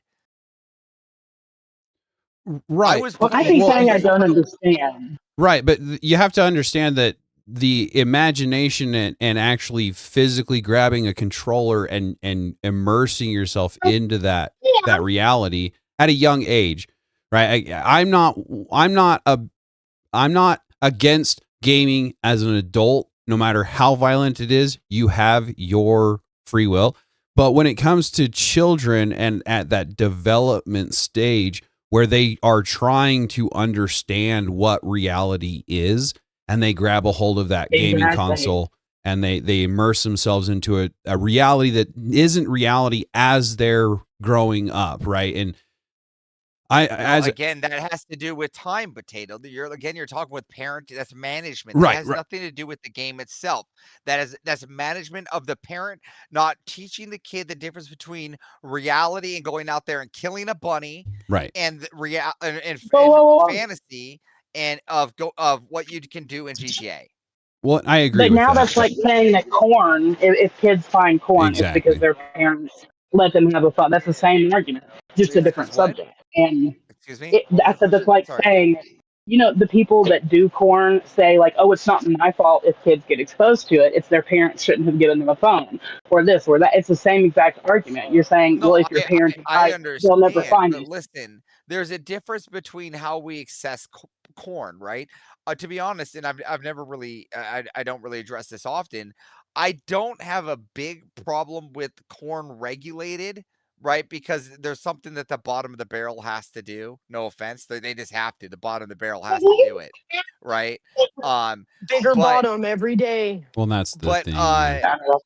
but but but on billboards, on street signs, how that is managed, it ought to be shamed. That's not video games fault though for the lack of shaming in society, right? That's the people in my opinion, that's actually people lack of caring and lack of getting invested. There's just too much. People are just getting in such a hurry now that they're not taking time, and this is a completely different argument than video games, which I'd rather not go down with other than violence in video games. So let's not derail. I don't think Well, that I was there's just saying it's the same a thing. difference here in violence in it, and we could make an argument for sex in video games, which could be different, but I think media has always pushed, like, I do have kids, thank you. Oh, it does have kids. Sorry, I thought it didn't. I was reading chat. We can look at violence like or sex like through media and how media has shifted in how big it is. But again, society has gotten larger, which is the biggest difference, right? And so the like how things and how supply gets moved is completely different, and the world is changing because of that. That doesn't necessarily mean violence in video games has ever like evolved to any difference or any extra violent than it's ever been. Like in a book, a kid could have read the same book in the Hardy Boys and gotten the same amount of violence. Right. So Had to lady, push back. go ahead. And then I kind of want to change the prompt just a little bit. But if you guys have something to put it on it, go ahead and put it on it. He was saying thanks how for the back and forth though. What's that, Avers? Yes, Sorry. and please send me the info. Well, I'm sorry. Repeat that, Avers. Oh, I was saying thank you for the back and forth. No hard feelings. I know I sound aggressive. I don't. It's not that way. So Okay, you're good. I hope you take it that way. Yeah, I I'm not a appreciate that. sensitive snowflake. Right. Yeah. We're all pretty Look at chill on this channel. Look at a lot of the bitches I deal with. All right, they're very sensitive. All right, like super sensitive. Like the way he just said something. Look, I've got nothing against you. We're just having a back and forth here. All right, I get No, a little if I take passionate in my issue. words. I But yeah, understand. I'll end it with I'll get you. No, he's old some military, so he's been in I'm it. in the potato Yes. chat. He's and good. I He's will, good. Post probably this weekend here. I'm a little busy today with Crimson Desert. Oh, you're good. You're good. I'll post all the information on gaming and violence. In the last, Thank you. I there's want to see actually it. 25 years of data even since the beginning of the Unreal tournament. That's when they started doing data, and there's even data from Half-Life leading up to what we have today, and the narration of how that spun. It's crazy. Wow. Yeah, I want to see it. Thank you. Yep. Yeah, I appreciate the respect, Everest, and letting us know that you're not heated or anything. We're all pretty cool on this channel, but I appreciate the respect on it for sure. Again, Buddy. there is a lot of what is it? There's a lot of ideas in spot around me. Like, look at I just match energy. If we had a wonderful conversation, I'm not here to. I'm not in any stream to really just make aggression, right? I'm only aggressive when people get aggressive. Right. Homestead, you wanted to push back, didn't you, or say something? Yeah, he's done a lot of research, and he was talking about how it's no different than when kids used to play outside with sticks versus them playing on their games now, which I totally Reading a book. respect. Okay, my only pushback here is the amount of exercise that the boys would get out while they were outside playing with sticks versus exercising their thumbs. Yeah, for sure. This goes with my argument with lack of management on the parents, right? That's Okay. management. If my kid decides he wants to play Rust like dad, let's just say, and he's 13, well then if he's playing an hour of Rust, he's doing 10 minutes of beep test. I know it's outlawed at school, but it's not outlawed in my communist household. All right. I'm a dictator, so I get you. Yeah. So again, I probably wouldn't let my kid play Rust right off the get go. I think the community. To me, it's about community. The community is what makes it toxic, right? And this is a whole different topic, and that's why I was trying to avoid it because Leah could have just smashed me here. It's the people that make it left, right? It's the people that make the ideology. They So if do you go look talk at the people very you're following. ugly. Yeah, so if you look at the people you're following that they're following on X and the major entertainers, yeah, they're super feminism, super LGBTQ. They embed everything. It would have been a stronger argument for Leah. Hint, hint next time. So the people is what adds to I will the take the hint. culture. and adds to that toxicity of extra sex. Be whatever you want to be. Forget your parents. Take up arms. Be violent. Forget these things. The people in there are the ones doing it, not the games, though, right? It's the people, and not necessarily. And what happened was that they actually what they called is the great Twitch or following war here is when they used to do whatever the fucking streamer was doing. They didn't care what the developer were, so they hired developers based off the streamers. So they were hiring the gay LGBTQ developers because the streamers. So Sure. yeah, that's just the whole and that's the whole and the gist. And I can't time anybody out of Rob's stream. I don't have mod, so don't You saw take that. it I've seen that personally. I'm it's very well aware that I have no mod in rights in any Discord and or channels unless a female that I have an aggression with is a mod, just so that I can't get muted above that female. Yeah, I don't. There's no way I have mod. I don't want that kind of power. I never will. That's too much authority. And then I actually have to do something good and represent. Like, hey, just me. It's good to see you. Thank you very much for joining. And I don't want to give up my heaven maxing arguments and things like that. That's fair. If I could say one last thing.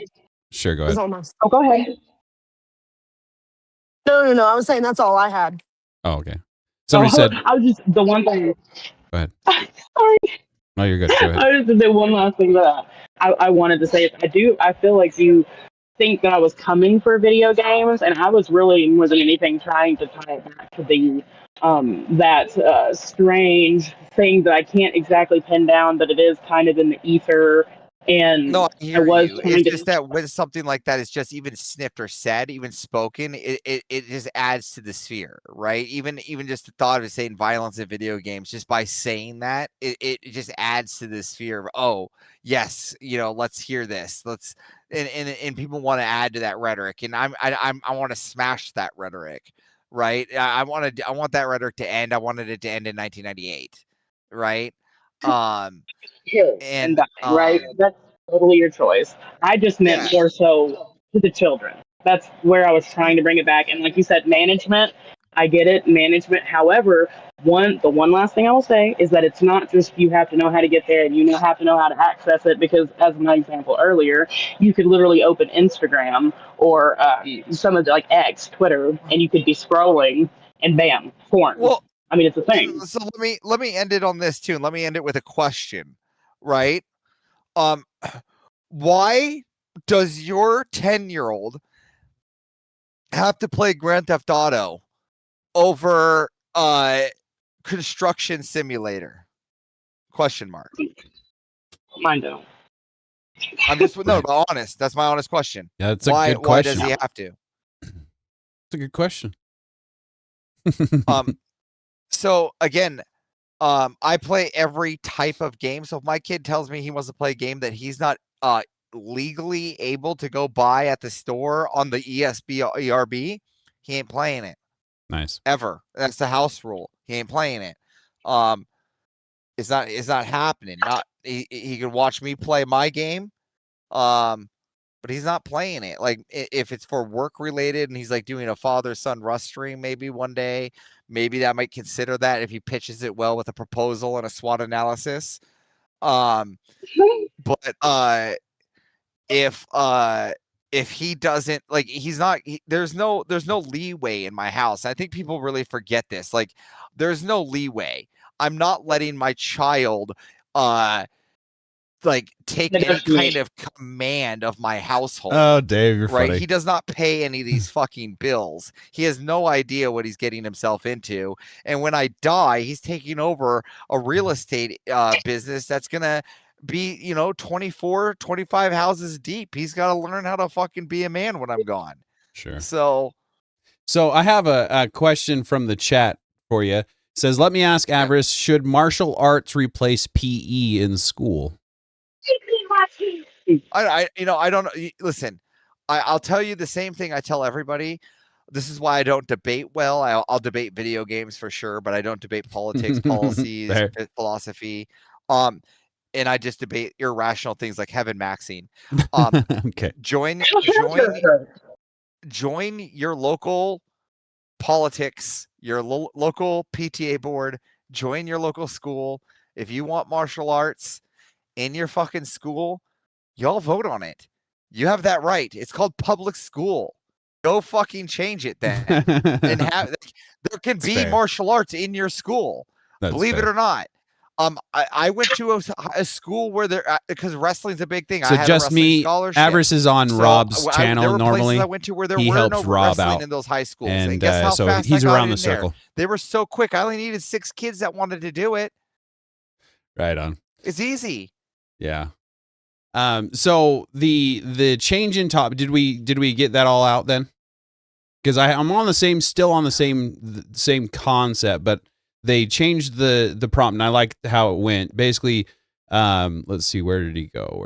It's been a while. I got that. I made a very simple action TNT on how to do it. You have to go and write stuff and do paperwork. I get that there's a lot to it, but you could start by going there. And that's what I'm saying. There's a big difference between debating endlessly on these channels and then actually going out there and participating. That's all I'm saying. Gotcha. Yep. But I'll end it on that. I'm gonna go play my game. Fair. Thank you all very much for letting me come up on panel. Oh, no. Thank you very much for being on the panel, buddy. Was there anything that you wanted to shout out before you leave?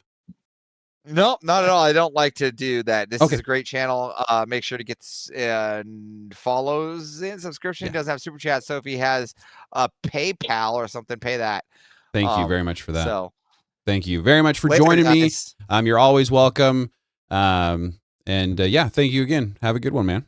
No, thank you. Absolutely. All right. Back to the Thanks people for on the panel. conversation. What was that, Leah? So sorry. I was just saying thank you for the conversation. Yeah, right. That was decent. That was good. I'm glad it was a little back and forth. Now that Trey's been sitting for 5 or 10 minutes, that just bored out of his mind. You have anything to say, buddy? No, I don't believe that video games cause violence. I was just wondering because the prompt said that movies cause irreparable damage to our mating rituals. Then you would have to probably concede that video games cause violence. That's fair, yeah. Well, and again, I think it's the fact that it was the development stage of kids. It's the fact that that's exactly where I was going. Right. And I agree with that. The parents should be doing, like Avarice even said, the culture, the community, the people, right? If you're avoiding the people that are violent, you get less violent. And so in the community on games at a young development stage age, because I'm not a gamer now, but I was when I was a child, and I have a temper. And I saw that impacting that temper, and that's why I don't game now, right? So it's the outlier. It is the one-off. I am the anecdote. I understand that. But it doesn't change the fact that at development stages, if you're going into a not real world, you essentially start to think that it is real, especially with the push toward virtual reality. Now we are in that world.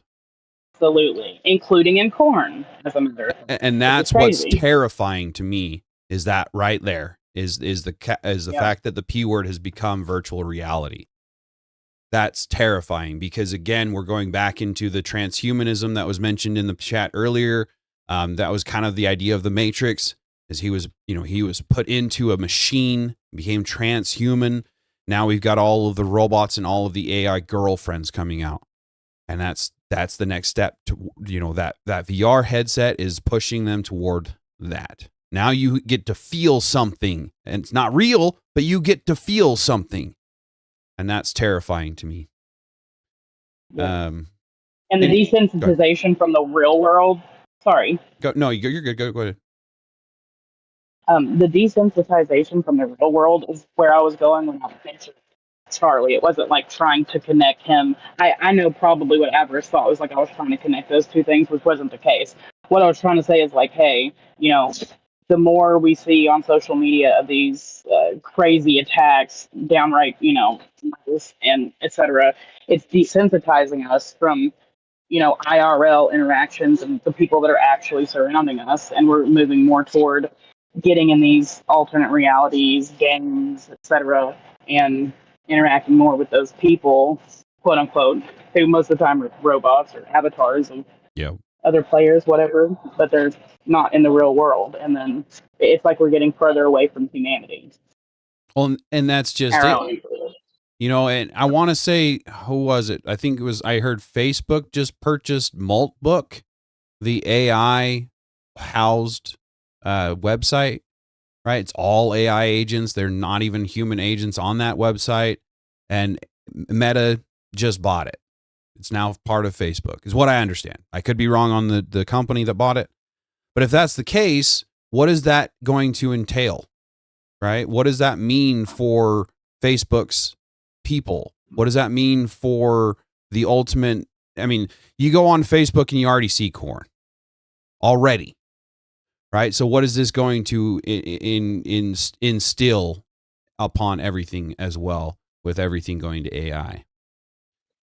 I'd highly recommend deleting your Facebook. I did that about 5 years ago. It was awesome. And you could even back up all your pictures before you delete it. Well, yeah, I don't use Facebook, and no one should if you're against degeneracy. Facebook is a platform for that degeneracy. That's fair. The only reason that I have it is because of the business and the advertising that I have on it. If I were to be able to get away from it, I would too. I thought about it before I started my business, and then started my business, and it kind of screwed me. But that's the same thing with Instagram. I don't know about X. I haven't really been on it for long enough, but Instagram is almost just as bad. The stupid little twerking videos and the dancing videos, and it's literally just to sell. Terrible, especially after 10 o'clock. Oh, is it? Okay.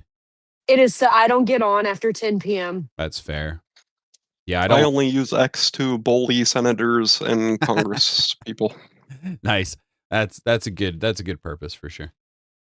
Yeah, I don't even use Facebook so much anymore. I'm just mainly on my Discord and on the Discords of various people that I trust and agree and try to promote.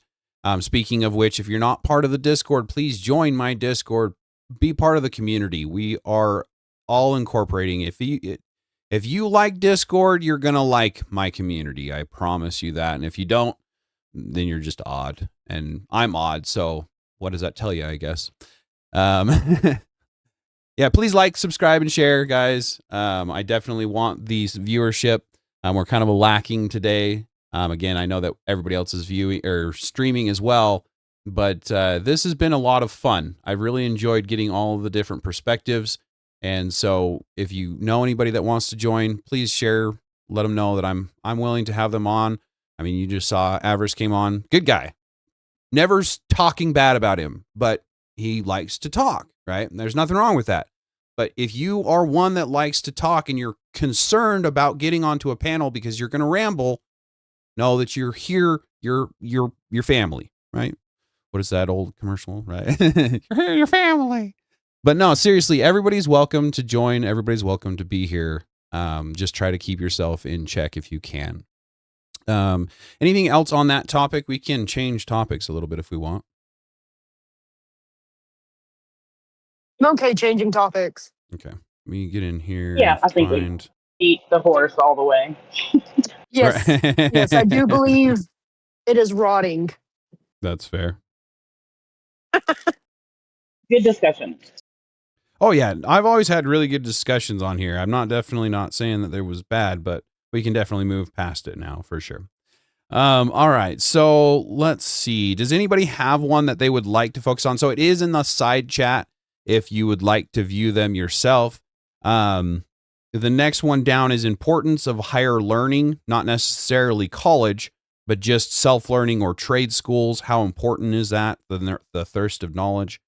Next one is how long after wearing a uniform and then being retired of military does it become an issue to put on that uniform and act as your old position? And then how are we as Christians supposed to take Romans 13, 1 through 2 in light of the current political scene, especially considering leaders like President Obama and Biden, and then the UBI? Is it a safety net or fast track to inflation? Is there anybody that would like to put in on any of those? Fair. Yeah, I feel the universal basic income. Okay. Yeah, I've kind of been interested in talking about that for a little while. You have anything to put in on it? Oh yeah, what a horrible way to destroy the economy. And look forward to a $300 bag of bread. Exactly. Yeah, I was hoping you had some pushback on it. I'm just kidding. Anybody else have anything to say on it? Anybody want to maybe play devil's advocate and push back on it a little bit at all? Okay. So we can look at history for this, but if you go back, there was that old African king. I forgot his name. Mhm. He's like the richest guy in the world, and he destabilized the world economy. He set up like a huge group of people, and they marched all around the known world at the time and just gave out gold. Oh, And really? destabilized the whole entire world economy. Holy cow. That's wild to think about. So I've gotten into a few discussions on UBI in various text chats. And so I haven't actually had a chance to sit down with somebody and debate them on it, which I do want to. So if anybody wants to debate UBI on an actual platform, Fast Debate Fridays, we go on to Tyler's channel. We have a moderator. I'm one of those moderators, but if you want to debate me, then we would have Mr. B, one of my other moderators, moderate between us. Okay. But basically, I'm going to take the negative. UBI is not good. Okay. But to keep this conversation moving along a little bit, I'm going to play a little bit of a devil's advocate here because I have contacted other people and they've given their position on it. So according to what they say, if we were to do away with all of the socialistic programs that we have currently, right, we do a lot of things such as create jobs for the simple fact that it's a job, to put somebody into that position so that they're working and doing something for the society. We all understand what I'm talking about there. Any questions on that, I should say? No, I think I don't have any questions on Okay, that. yeah, I kind of figured you guys knew. I just want to make sure. For those that are watching, it is basically the government creating a job for them to basically pencil push so that they can create an income. They're generating an income. It is like $5 a day or whatever. I don't know the situation. It's very minimal, but they're just working. They're just there to do something. So if we were to get rid of all of those jobs that are meaningless, essentially, and then do away with the generational welfare and things like that, I don't know exactly how they were thinking it because it doesn't ever add up to me. But long story short, the amount of the UBI is what really becomes in question. So if we were to take the fact that we can't have a life surviving cost for UBI. So if we were to just pay like $600 a month for UBI, can anybody see any benefit of that? No, neither can I. So the thing is if we were to do away with all of these taxable programs, we would have the tax money to then put back into, say, $600 a month, which would then give a quote unquote safety net for those that are on welfare, that are on these other programs that aren't able to work full time or whatever, but are still able to get some kind of an income. And that's what helps to provide for them. This is the story that I'm being told, right? So if we were to just do away with all of those, then we could then pay $600 a month for everybody to have. And then as you made the money, you would pay that $600 back. And then it's like kind of on unemployment. You work twice, you work time and a half, and then you start to lose your weekly allowance from unemployment. Similar to that, basically you work, you pay in taxes, and you get $600 a month until you made $600 a month, and then you don't get it anymore or something along those lines. So at that point in time, what would be the point? Does anybody see a point in that at all? What would be the alternative? A lot I don't see a point to. So Well, that's just it. The alternative is Frito-Lay. Frito-Lay. Yeah, Frito-Lay was originally a government created. Was it really? Jobs. Yeah. Okay. And then it went private afterwards. The chip company? Yeah, multi-billion-dollar company now. Fair enough. Well, and see, that's just it. Is millions of people's jobs. and we paid for it to become a business. We created it, but we're not getting anything back from that company now. That is wild. Might have originally, because that was way back in the day. Sure. But it's like all of the Democrats love screaming that Elon is not a self-made man because he got money from his dad. Trump is not a self-made man because he got money from his dad. This is not a self-made company, but you don't hear anybody screaming about that. And that's literally the government giving you the you know what I mean? That's right. And we're not self-made people. We don't masturbate into ourselves and give birth to ourselves. That's a fair point. Fair point. Anybody We'll have to rely on someone. And that's just it, is everybody has to rely on somebody. The money has to come from somewhere. So if it's coming from taxes, then the alternative would be getting rid of taxes and letting people keep the money that they make. Driving the idea that you go out and you work for what you get. You start giving money out and everybody's going to sit on their ass and not do anything at all. And everybody's going to start doing that for $600 a month. Correct. $600 a month is not going to pay you shit. It's not going to give you shit. And everybody wants everything nowadays. So you have you can look at, sorry, Potato. No, go ahead, buddy. Well, I was going to say you can actually look at an example that was currently going on. I think it still is, but in the city of Portland, Oregon, if you're homeless, you qualify for $1,000 a month. You just get money. That's an example. And I was going to ask you, Potato, who determines the monthly amount? Who pays for it? Yeah, exactly.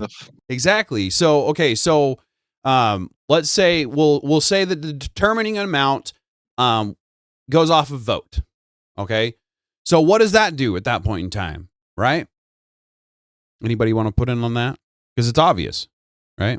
Like you just said, the people that get $1,000 a month for doing absolutely nothing are gonna then vote for $2,000 a month, $3,000, $5,000, $10,000 a month, whatever they want, right? Me, my feelings, right? So who determines that income, that UBI, that universal basic income? Because it can't be a vote. It can't be a democracy vote, especially in the socialist program we have now. It will become a $5,000 a month. Do the third world countries come into play when they discuss that? Because we blow past what, like, if it's a universal basic income, how does that factor in with them over there who can't afford anything? Like their houses are made out of tin. Right. Exactly. Yeah. So, it goes back to, Venezuela. Venezuela was number 2 or number 5 in the world economy with F-150s in the 19 or 2000s. They were in the top 5. I know it was the top 5, whether it was the 5th or the 2nd, I can't remember for sure, but they were in the top 5, and now they're worthless. They were literally throwing away their money in dumpsters. I watched videos of this stuff and people using it for toilet paper because it was less expensive to use the money for toilet paper than it was to go out and buy a roll of toilet paper. So people don't comprehend what inflation actually does to the dollar. When you then print, because Venezuela They printed out enough money to make it so that the $5 went to $5,000. At that point in time, they added all of those zeros onto their dollar, which made the dollar meaningless. And it's hard to explain because I'm a potato and I'm trying to think of it off the top of my head. But long story short, that's how inflation happens, is printing money. That is the only way that inflation happens. So all of this accusing Trump of causing inflation, even Biden or Obama, the causing of inflation, it cannot be done through the government or through the president. It is by printing money. Now, it can be because they ordered the printing of the money, so it's their fault in that. But if we were to get rid of the printing of money and just stick to the solid gold that backed it in the first place, you don't get any more than this amount because there isn't any more in existence. That forces the dollar to stay at its value. If we can't make any more product, then we can't make any more product because we don't need it. How many car lots are out there that are sitting literally with cars in their lot that will never sell? Right? How many boats, how many jet skis, how many toys? We talked about it before, but back in the 1900s, the government paid for cash for clunkers. They paid for cars that still ran and then demolished them, causing an increase in the value of the remaining cars. So what are they going to do when we have to go back to the gold standard? Because they're working on busting the dollar as it is.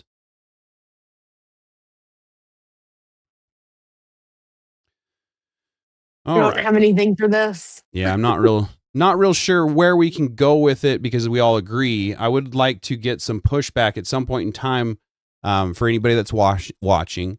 I'll be readdressing pretty much everything that I've been covering just so that we can get some pushback at some point in time. But I don't agree with UBI in any way, shape, or form. I don't think that it's going to be beneficial. The money has to come from somewhere. It just doesn't just come out of the thin air. And when we get to the point where we're all run by AI and all of the corporations then own all of the manufacturing, then we don't even own the manufacturing, which means it's not even socialism. So what are we going to be at that point in time? Because according to socialist Marxism or whatever, it's the people providing the product or whatever. The people own the thing. So how is that even going to be a possibility for these people that are thinking that they're going to have a socialist program? Because again, the corporations are going to have all of the control. All of the robots are going to be in their control, and we either build the robots or we don't make a living. And how many people can honestly build the robots? At which time the UBI has to come into play, or else people start just starving to death. And if the UBI then comes into play, where is that money coming from, right? Instead of a UBI, they can just get rid of minimum wage. Well, and I agree with that too. That's one thing I do agree with is getting rid of the minimum wage and forcing companies to pay you what you're worth. If you don't want to pay me, I'll go down the road and find someone who is desperate enough for workers that will pay me what I'm worth. And as soon as we start doing that and people realize you ain't worth that, you're not getting a job, maybe people will start to realize that they can pick up trash for $1 an hour or whatever, like I used to learn the value of $1. And when you pick up trash for $1 an hour, you sure learn the value of that dollar really quick. So maybe it's time we start going back to that. That's hard to do when you just show your butthole. Exactly. Well, and that's just it. So where I don't agree with government regulation, something has to be done about OF. Corn in general, really, but OF especially, because it is so easy for just Joe Schmo, little Jane to start an OnlyFans and then start jumping on dating sites and hitting people like myself up and asking them for collaborations on OnlyFans and get told, fuck no. But unfortunately, I'm the outlier in that. What's that? 1 in 10 women. Well, and that's exactly it. 1 in 10 women are on it. And then, like I said, I've literally been confronted myself on dating apps at least twice to do OnlyFans content within the first week of talking to this person. So they don't really know who I exactly. Yeah. One was, I think, within the first day. And I was like, are you serious? How long have you been on there? She's like, I'm just starting or something like that. I'm like, get the fuck off of it. And she stopped talking to me at that point in time. But most of those dating websites are ran by one company in the Caribbean, and most of them are actually like bots. They just get paid to talk to people. Yep. To build up conversation. Either that or they just wanted like a dick pic or something from you. That's possible too. Ugh.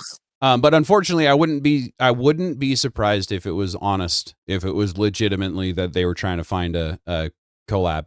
Not that I would ever actually do it, so it's not like it's approvable or unfalsifiable or whatever you want to call it.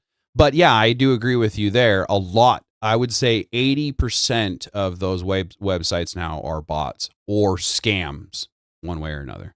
Yeah. Soon to be AI. Yeah, exactly. Yeah. If not all of them will be AI, it will be 90% AI.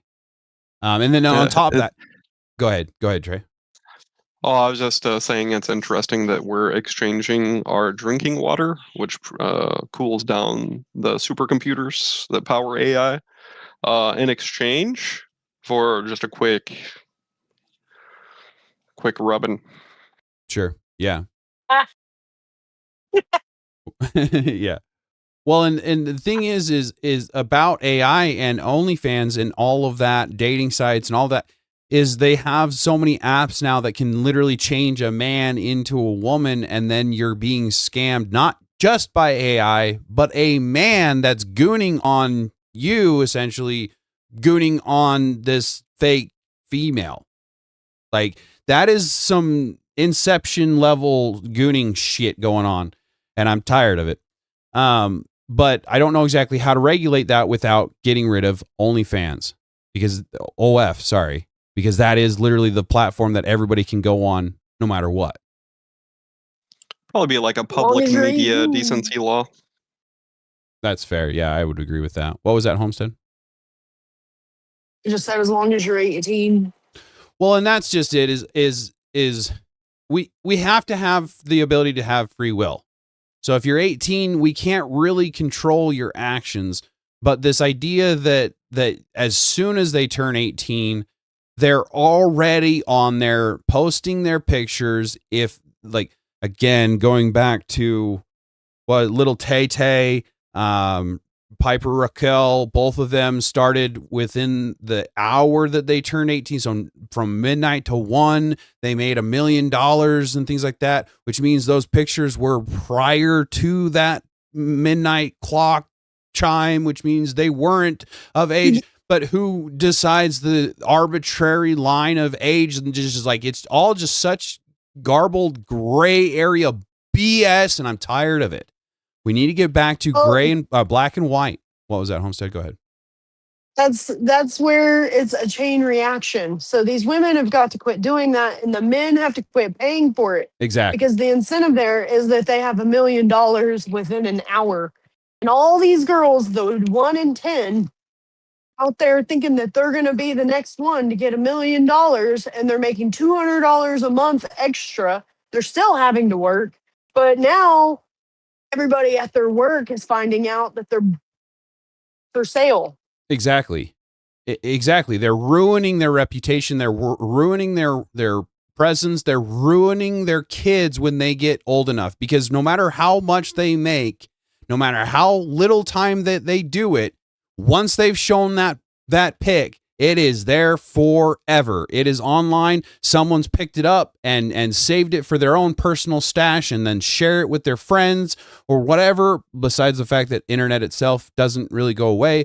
But it's like the P star that was just talking, because she just got married and they have a kid, and she was begging everybody to delete her pictures because now she's embarrassed and she doesn't want her kid to see it. And it's like, you should have thought about that before you started the shit. I mean, that was mainstream P that she was in. So not quite the same, but still the same, right? We can't erase our past, especially our past in general, but the internet is forever. We need to start realizing that. Ladies, stop. Just stop. This quick money thing. It's a quick money thing. And that's just it right there. And it's like Damaged Fiend says in the chat, most of OF make less than $1,000 a month. They only promote the highest earners to make it seem better. And that's exactly it. Yep. And then like he'd mentioned before, it's more so a massive blackmail campaign. And I would not be surprised in the very least if that's exactly what it is. And they've got all of these P pictures of all of these people, and it just takes a little bit of blackmail to then take all of that money back from them, essentially. Oh, that's not the kind of blackmail I thought you were saying. Fair enough. But yeah, so we need to get away from that idea. Looks like Dave says he'll join the chat when we gets to the religious topic. So if we want to change topics, we can change it to that, and he can join if he wants. That's good with me. I was going to say a good incentive and prescription for all this is a lower tax rate. If you're married, pay less taxes. If you have kids, you pay less taxes. If you go to church, you pay less taxes. That's not a bad. Like that. It's not a bad way of doing it.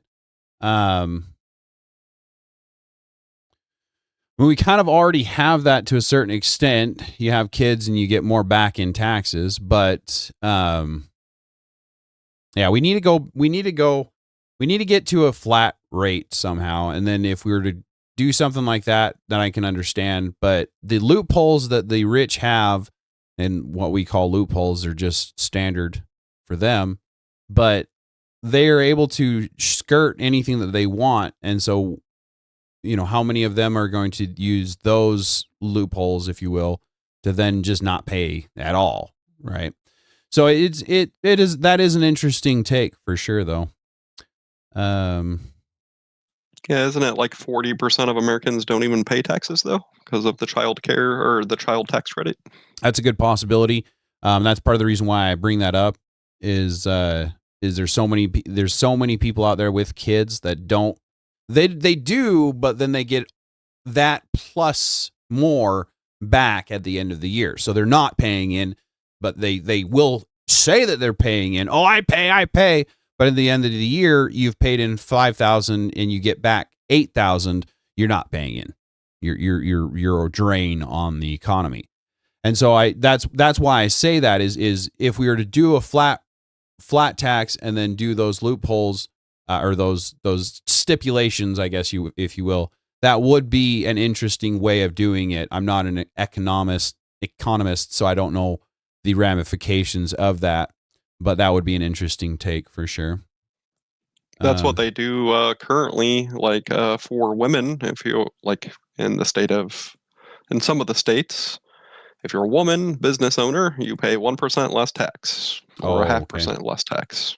Gotcha. Give me just a sec here.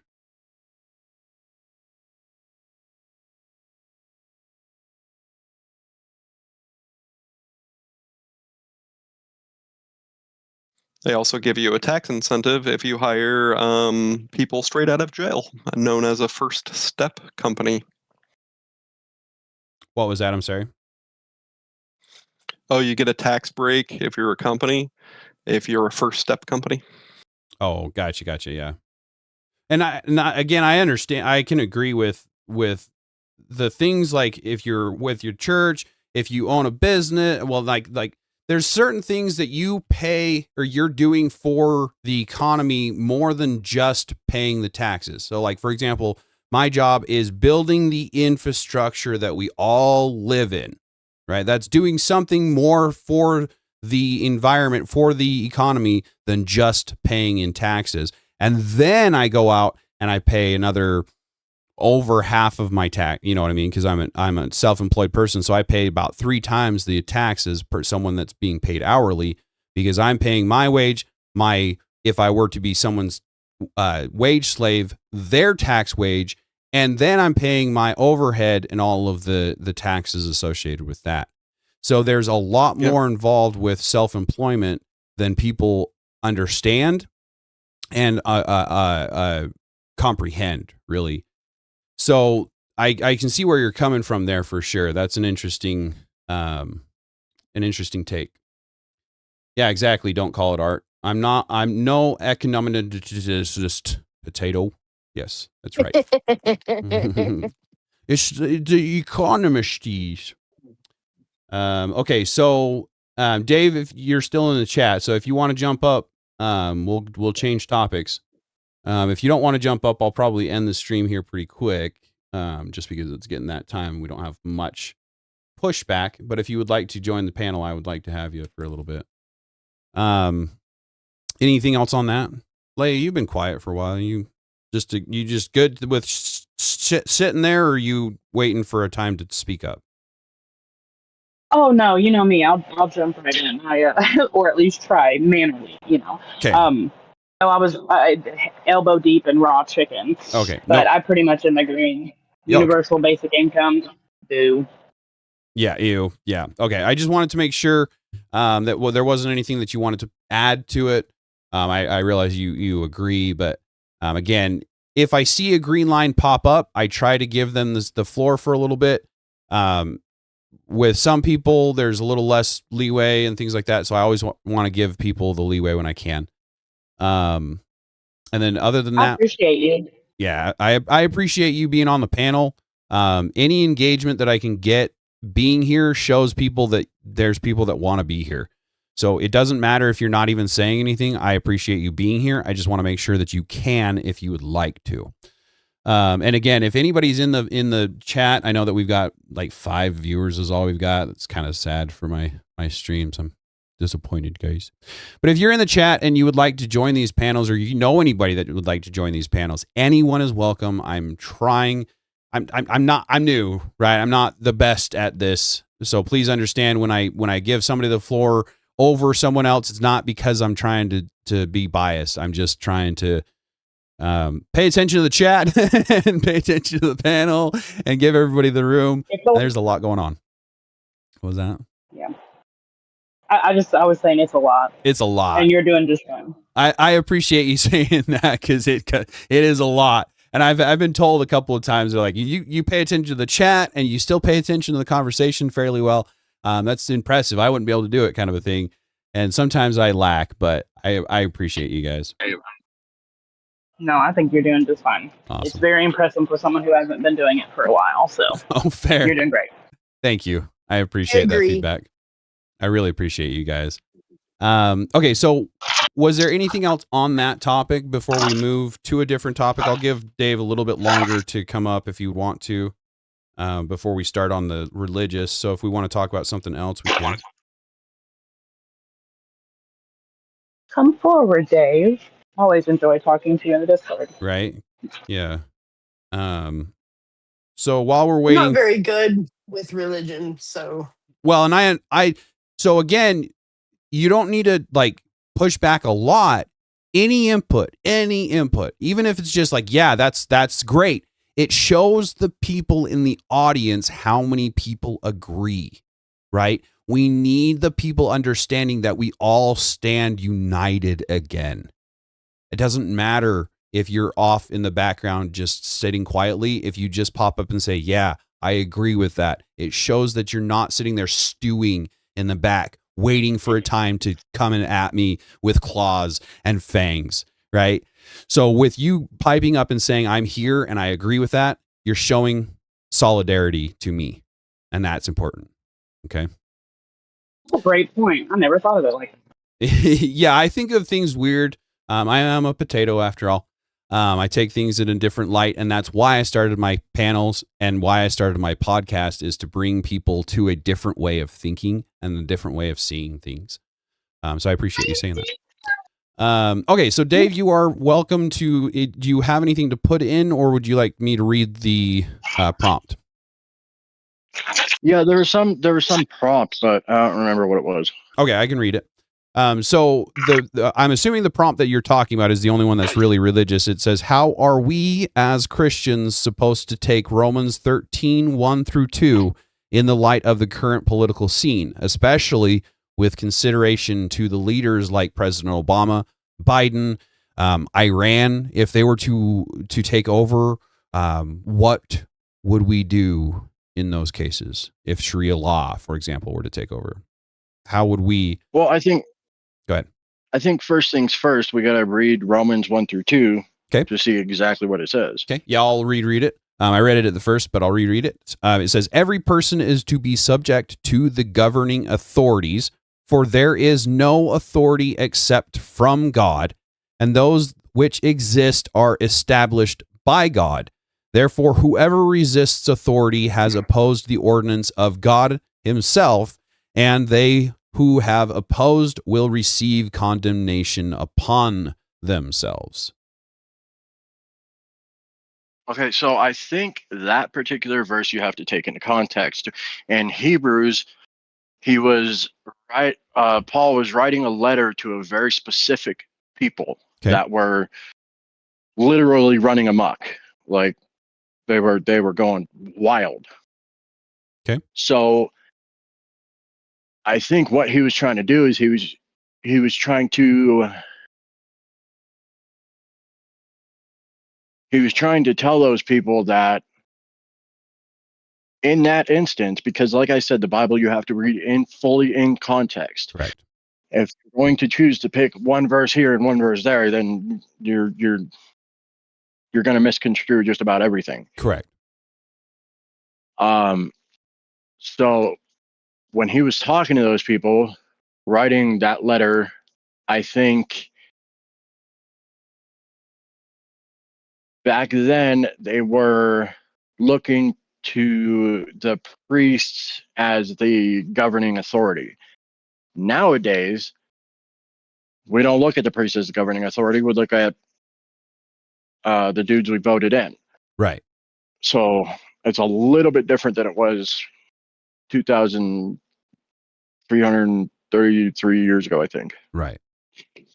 Well, and that's the thing is it is the New Testament, and I don't want to say Christians because Christians do, but at the same time, the left loves to throw it in our face. Well, it's all about the New Testament to the Christians. And so this is New Testament. This is telling them to kowtow to no matter what happens. So we voted in Trump, but what happens when Sharia law takes over, when we are forced into that, right? We don't get to vote, but we don't get to fight either. We're subdued into being under Sharia law. What would we? There you go. Thank you very much for that. I'm a potato. I'm not going to say it. So what do we do in that case, for example? I think in that case, we flee whatever land we're in.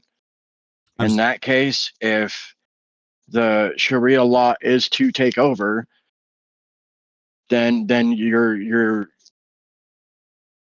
talking about, then you're no longer talking about God appointing those people, because obviously that's literally the most evil religion on the fucking planet. Right. Well, and it all. Go ahead. Sorry. I don't think that we do exactly what the left does. Throw a fit, stand in the middle of the road, and pour orange paint all over everything. Right. But at the same time,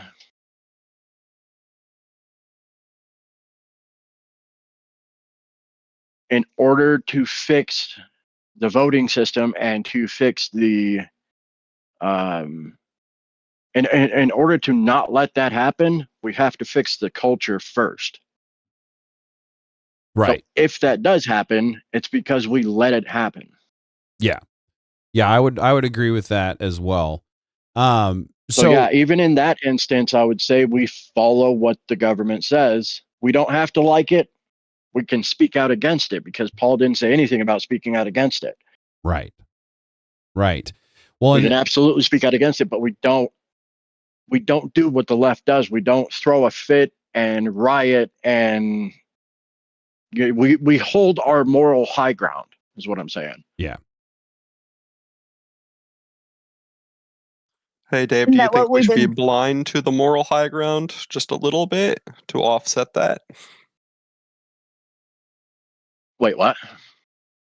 Should we be blind to our own morality to offset the left's push of their ideology? Blind to our own morality? Yeah, you said we got to be high on the moral mountain, so we can't be like the left throwing fits. You said that, right? Roughly. Yeah. Right. Yeah. So I'm asking, should we or could we be blind to some of our own morals to just forget them, to be louder than they are, to push their ideology? Or if we do that, they win. No, I think in the grand scheme of things, the moral high ground is always going to win out. And I think you saw that in the last election. In the last election, we had 4 year or 8 years, whatever, of a complete fucking lunatic. Sorry about the language. You're all We right, bud. had 4 years, 8 years of a complete lunatic in office and the left running things, and they didn't have any type of morals. Not just not a moral high ground, but any morals in general. So people started to step back and go, what are we doing? Why is there a naked dude walking down my street right now? Why is there 18-year-olds on OnlyFans? Why is there 300,000 kids missing and nobody's looking for them? There was so many things that piled up when we left our morals that people saw it and went, okay, we got to get back to something. Yep. So I think in the long run, as long as we stick to having morals, we will always end up winning in the long run. That's fair. Okay, so don't give in, don't be like them. Absolutely not. Yep. Not one step That's back. good. Yeah. Never back As down, the wise guys. man once said. Yeah, I don't want to steal that from Andrew. I like to take my own things my own way, and so my saying will be never back down, but same concept, never back down. Yeah. Not one step back. When you put on the boots of God, they can only move one way, forward. Trey, go ahead. Can you move sideways Good question. to dodge? To You know, dodge. sideways. Get out of the way. Not stoop to their level. No, I see what you're saying. Well, I think I see what you're saying, and I don't think you can. Got to hold your ground. I don't think you can. I think that's really what we were doing in, say, like 2020. Well, shit, that's what we were doing in the 90s, for that matter, when we said, oh, well, you know what? Let's let the gay people do whatever they want. Let's let them get married. It doesn't matter as long as they're in their own bedroom. Yeah, that's Jump actually to 2020, and we've gone so far downhill because we looked the other way and we dodged and we got out of the way. Yeah, it's actually a good point. Good way of looking at it. We were sidestepping in the 1900s, and in the we were stepping back. We were taking that step back. We were allowing it to happen at that point in time, straight out, not just. Apprentice in the chat says, "Shield of faith. Don't dodge. Tank. Hold your ground and push back with that shield if you have to." Are you saying bully them with the shield? Yes, sir, I am. Yeah, absolutely, 100%. I've been saying that the whole time. Well, and that's just it, is we want not to stoop to their level. And this is why the cancel culture, right? I've kind of outspoken a bit against the cancel culture, because the most recent one that I covered was Emerid or Emeru or something was her name. And she was being attacked for the dumbest shit in the world. And if we were to be shaming cancel culture in general, then we don't stoop to their level, and they can't stoop to that level anymore either, because they're being shamed for it, is how I see it. But again, we need to be holding people accountable. How that is, I don't know how that will be, but it's become mob justice. And that's what I was worried about when it started.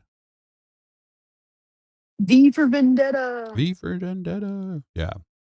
So Yeah, and that's the problem though. We have to hold to our morals because when we stoop to their level, then we can no longer say, well, we can no longer tell them, well, it's the whataboutism shit they do all the time, along with the well, you did it, so can I. right. That's what we need to get away from. Exactly. I mean, if we start doing it, then it's just a spiraling hill, and they're better at it than us because they don't have any morals. That's right there. An eye for an eye leaves everyone blind, and they have less morals than we do. Once we start allowing the stooping, they don't have a stopping point. We do. We won't unalive people. Obviously, they will. Right? They've proven it over and over again at this point in time. But again, Prentice and Charlie Kirk. Exactly. Rip Charlie Kirk. Rip. Exactly. One of my heroes, one of my idols that idols. I don't worship any man other than Christ. But the fact that he is the one that brought me here right now is Charlie Kirk. Charlie Kirk, Andrew Wilson, and the Whatever Podcast is what brought me here. And so I will always give respect for those gentlemen. But as Prentice says in the chat, the shield is not for the bullying. That's what the sword of spirit is for. The word of God itself bullies them. We need to start using that word from our mouths as swords and start to push back and make them understand they don't get to hold us to our standards. We hold ourselves to those standards. They don't get to dictate what those standards are. They can't say, I read the book once and this is how it is. Sorry, Trey, go ahead, buddy. I was going to see for prescription, would you be okay with a social credit score based off of the 10 Commandments? It's an interesting question. Anybody on that? Social credit score. Do you know what a social credit score is, right, Dave? Yeah, Okay, I'm thinking about it though, because I guess it really depends on who the arbiter is. That's fair. The arbiter would be Christ.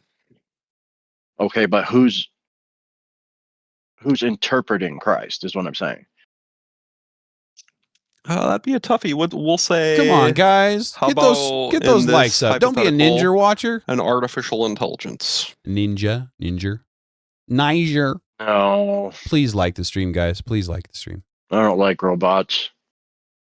Okay, we'll say the Catholic, the Pope. I like him even less. We'll say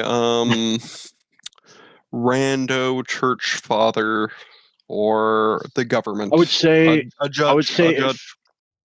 Remember to refresh your stream. If you're going to go that route, then it would have to all stay local. It wouldn't be able to go any further than local.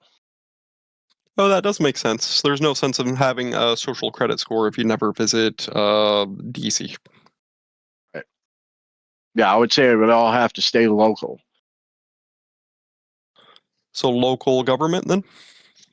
Yeah. Small but strong. So, again, going back to what I've mentioned before, basically the community, the churches, the people that really should be controlling things. Exactly. Yeah. Yeah. The people that controlled things for hundreds. Yeah. Almost 2,000 years. Yeah. Thousands. Yeah. And did a pretty good job at it. Exactly. Until the state took over, and now we got naked people walking on the road. Right. Exactly. So yeah, didn't pretty much all society and all cities and pretty much all cities in the world were originally like abbeys. Yeah, pretty sure. Aren't there less denominations though? Now? Used to be. Oh, yeah, there used to be less denominations. Yes. Yes, absolutely. It's kind of hard for all these denominations to see eye to eye for a social score. Right. Well, and that's fair. It's fair. What it was back then, you had to prove you were a Christian. You couldn't just walk in and say, I'm Christian, let's start a church. You get hanged for shit like that. Yeah. Well, and that's Nowadays, true. Yep. And nowadays, anybody can walk into, can buy a building, put a gay flag on it, and call it a church. It's more than, unfortunately, just that, Dave. We've had the online ministries for years now. You can get as a dudist or whatever, right? Dudism, that's an actual religion. Ordained. And you can get there. Thank you. That's the word you're looking for. Thank you, Leia. You can get ordained as a freaking dudist or whatever and marry people legally, right? So this has been going on for some time online, not just having you don't have to have the capital to go and buy a physical property. You can start a ministry online, and that's where a lot of these, I think, are coming from. Muted? And that was, I think that happened back when the Christians took the stance of, what's going on? Well, live and let live. They're not hurting anybody. Let them do whatever they want. When Whose idea was Christians that? were taking that, the Catholic Church. I don't know. But when that was happening, the whole live and let live nonsense. That's when all these piece little to the computer, right? I mean, you can call them churches if you want. That's not what I'm going to call them. But all these little places started popping up left and right because there was no standard to be held. All you had to do was call yourself a church, and you were a church. Right. Yeah, and that's the thing is there's so many different denominations now and denominations and people that are online doing ministries and women that are doing ministries and all this to skew the truth. Now, obviously, this is all by design, right? Yeah. So, kind of going back to the prompt a little bit.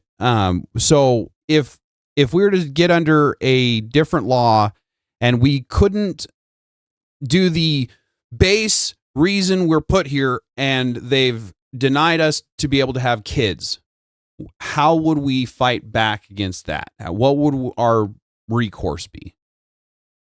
Create like hell. I'm just kidding. So let's add to the hypothetical a little bit, and let's say that you will lose a hand if you reproduce. Huh?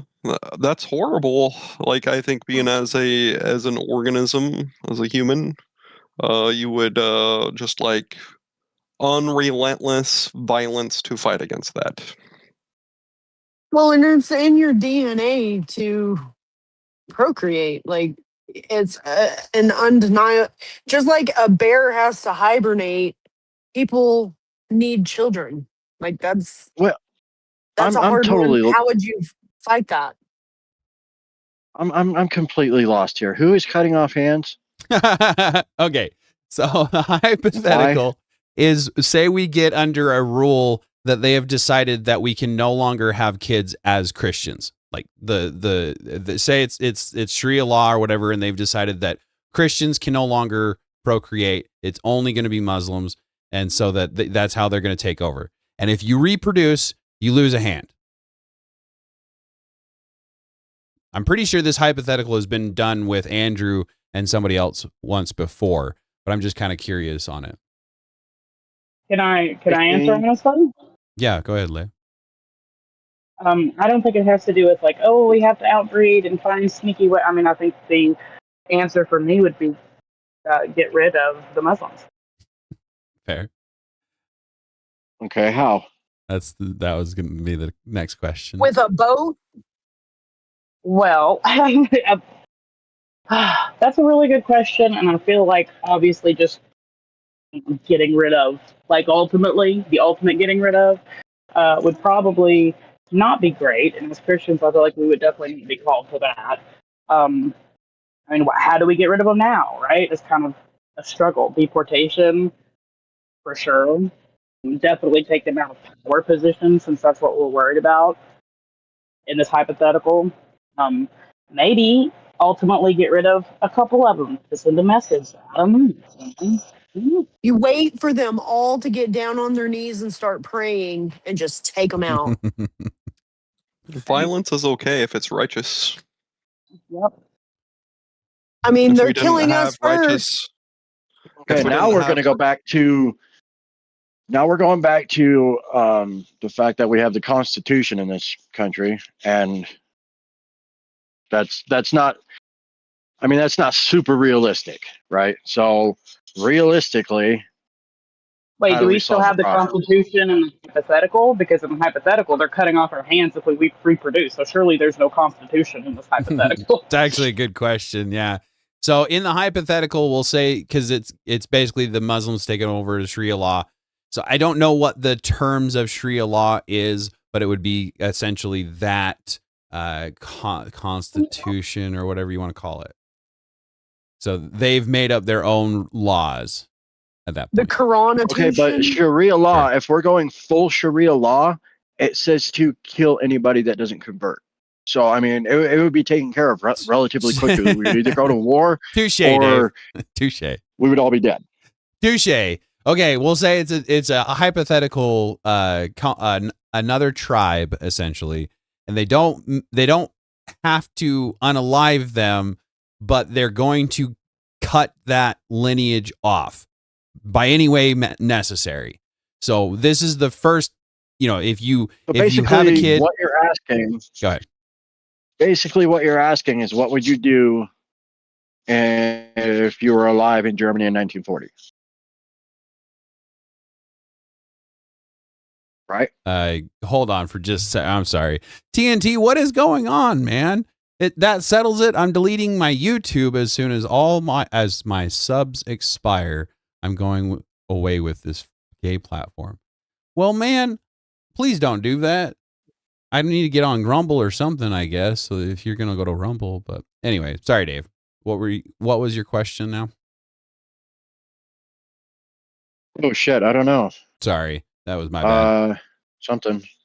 Okay, so basically what it was is they're going to cut your lineage off. They're going to make sure that Christians are no longer around, but they're not going to do the unaliving, right? They believe in a different entity that is going to punish them for unaliving people. So they're going to make sure that Christians can no longer be part of the community by any way necessary without doing that. So if you go out to go reproduce, you're going to lose a hand, which unfortunately, how can you hide something like that, right? Because that was kind of what I was getting at is we're going to do it in secret because this is a commandment. We are told to come down and repopulate the earth. This is a commandment. So how do we avoid not going to hell essentially, right? Because we're not. So I think ahead, I think the issue here is that you're equating both what Paul said and a commandment to be equal. A commandment was straight from God's mouth. Well, not, you know what I mean. right. What Paul said, he was talking to a very specific people in a very specific time. So it's a little bit different. Yeah, should we still read what he says and for the most part go along with it? Yes. However, it also says love thy mother and father, but it doesn't say that you have to go along with them if they're killing people left and right. Sure. You see what I'm saying? There's and that's why when you see people like Andrew Debate, he doesn't say that he holds to this specific Christian standard or that one or the commandments or whatever. He says Christian ethics. There's a big difference between Christianity and Christian ethics. The Christian ethics are you're looking at what Christians have believed over the past 2,000 years and what the Bible says and what church tradition is and where it's been flawed. And you're taking all of that into consideration and then making your own judgment on it. That's where the ethics parts comes in.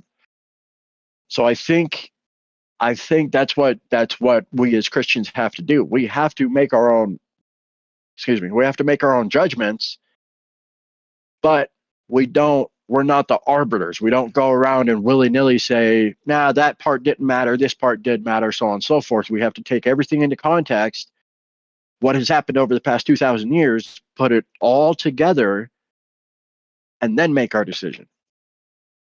But everybody cherry picks. So how do you convince people to stop cherry picking? Exactly. Like this, with debate. It's fair. Hard to do when people are just running around looking for loopholes, Dave. I'm with you. I am. But the reality is people are lazy and they're opportunistic. And the first chance that they get where they don't have to be in an uncomfortable situation, they're going to worm their way out of it. And that's why in the very beginning of the conversation, I said what we have to change is we have to change culture before we can change anything else, because that's what everybody looks to. That's what everybody goes by. All the secular douchebags in the world. No offense to anyone that's a secular douchebag, but all the secularists, like secular humanists and stuff like that, they all go by the same standard of, well, if society says it's okay, then Right. it's okay.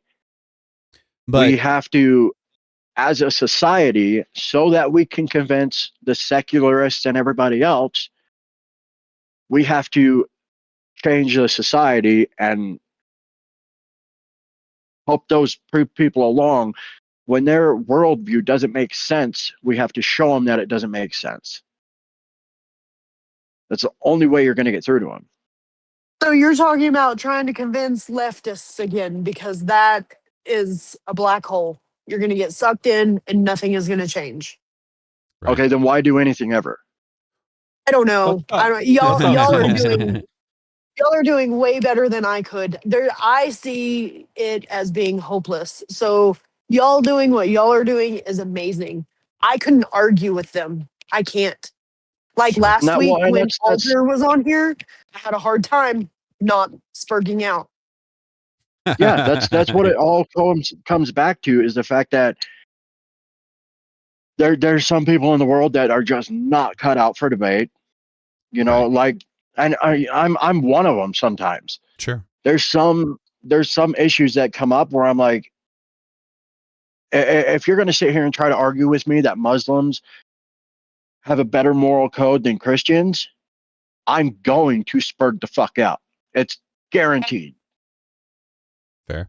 But if you're talking about something like as a culture as a whole, then you're not talking about one specific indoctrinated crazy people. You're talking about everybody on a whole. I think most people on a whole, when you're young and stupid, that's when you're what do you call it? Leftist. Right. When you're young and you have a heart, that's when you're a leftist. When you get older and you have a brain, that's when you go towards the right. Well, and I think, to be fair, you can that's still what we have have to do. you can still have a heart and be on the right. You can still be conservative. But it really boils down to that weaponizing of empathy. It's the bastardization of empathy, right? Toxic empathy. Toxic empathy, exactly. Where we oh, how can you do that? You would hate to be in that position yourself, so why would you do that to somebody else? Well, I've been in that position. I know what it did to me, and I know what it made me to realize, so that I can move forward and grow from the situation. So yes, I'm going to do that to them because it's the kind thing to do, not the nice thing to do, because that's where the toxic empathy comes into play. Well, yeah, it comes Can I back give to a stuff few like. things? What was that? Go ahead. I was just going to say, if I could 2 cents something really quick about that exact topic, is that I've been doing a lot of thinking lately about conservatives and liberals and left and right and what this big difference is. I am somebody who used to be a hopeless, loopy liberal my entire childhood, basically. I mean, all the crazy hair, all the activism, it was bad. Yeah. And, since I've You're grown up young and and stupid. paid tax, Right. And paid taxes, I had kids, etc. I just have been leaning further and further right slash conservative, this whole time. And I'm like, what is this separating factor, right? Like, I know there's 100, but I mean, like, really, when you get to the root of it, because I'm the same person. I know many people like me who have made that switch or just didn't move that much, but the left went so far left, it kind of left them behind, right? And I think at the end of the day, and this is, I think, why some leftists are also easier to quote unquote deal with than others, is that it comes down to the other subject we were just talking about, which is God.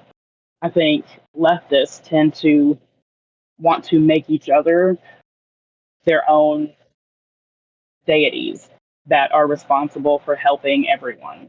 And they need that praise and veneration themselves, right? And that's why we also see a lot of goddess worship and all these like queen, yes, goddess like type language. It's all that deity type veneration. Whereas conservatives tend to lean more Christian or other faiths that believe in a God at least. And so we don't want that credit or that praise because we always give it to God. And even though we have a heart, in fact, anytime I go to a soup kitchen or the clothes pantry, I don't see a lot of liberals, right? For all their talk on social media, they don't seem to get out and help at least as much as I've seen. Conservatives do, and I think it goes back to the same thing. It's just we really, with our not just words but our actions and our heart, want to give back and help people, and not in a way to make them a victim, which is, I think, another big difference, but to actually help and not just help for the gram or the thank you in the moment. True. Well, yeah, that's that kind of circles back to what I've been saying, is that we have a moral standard, a moral code that we live by. Leftists don't.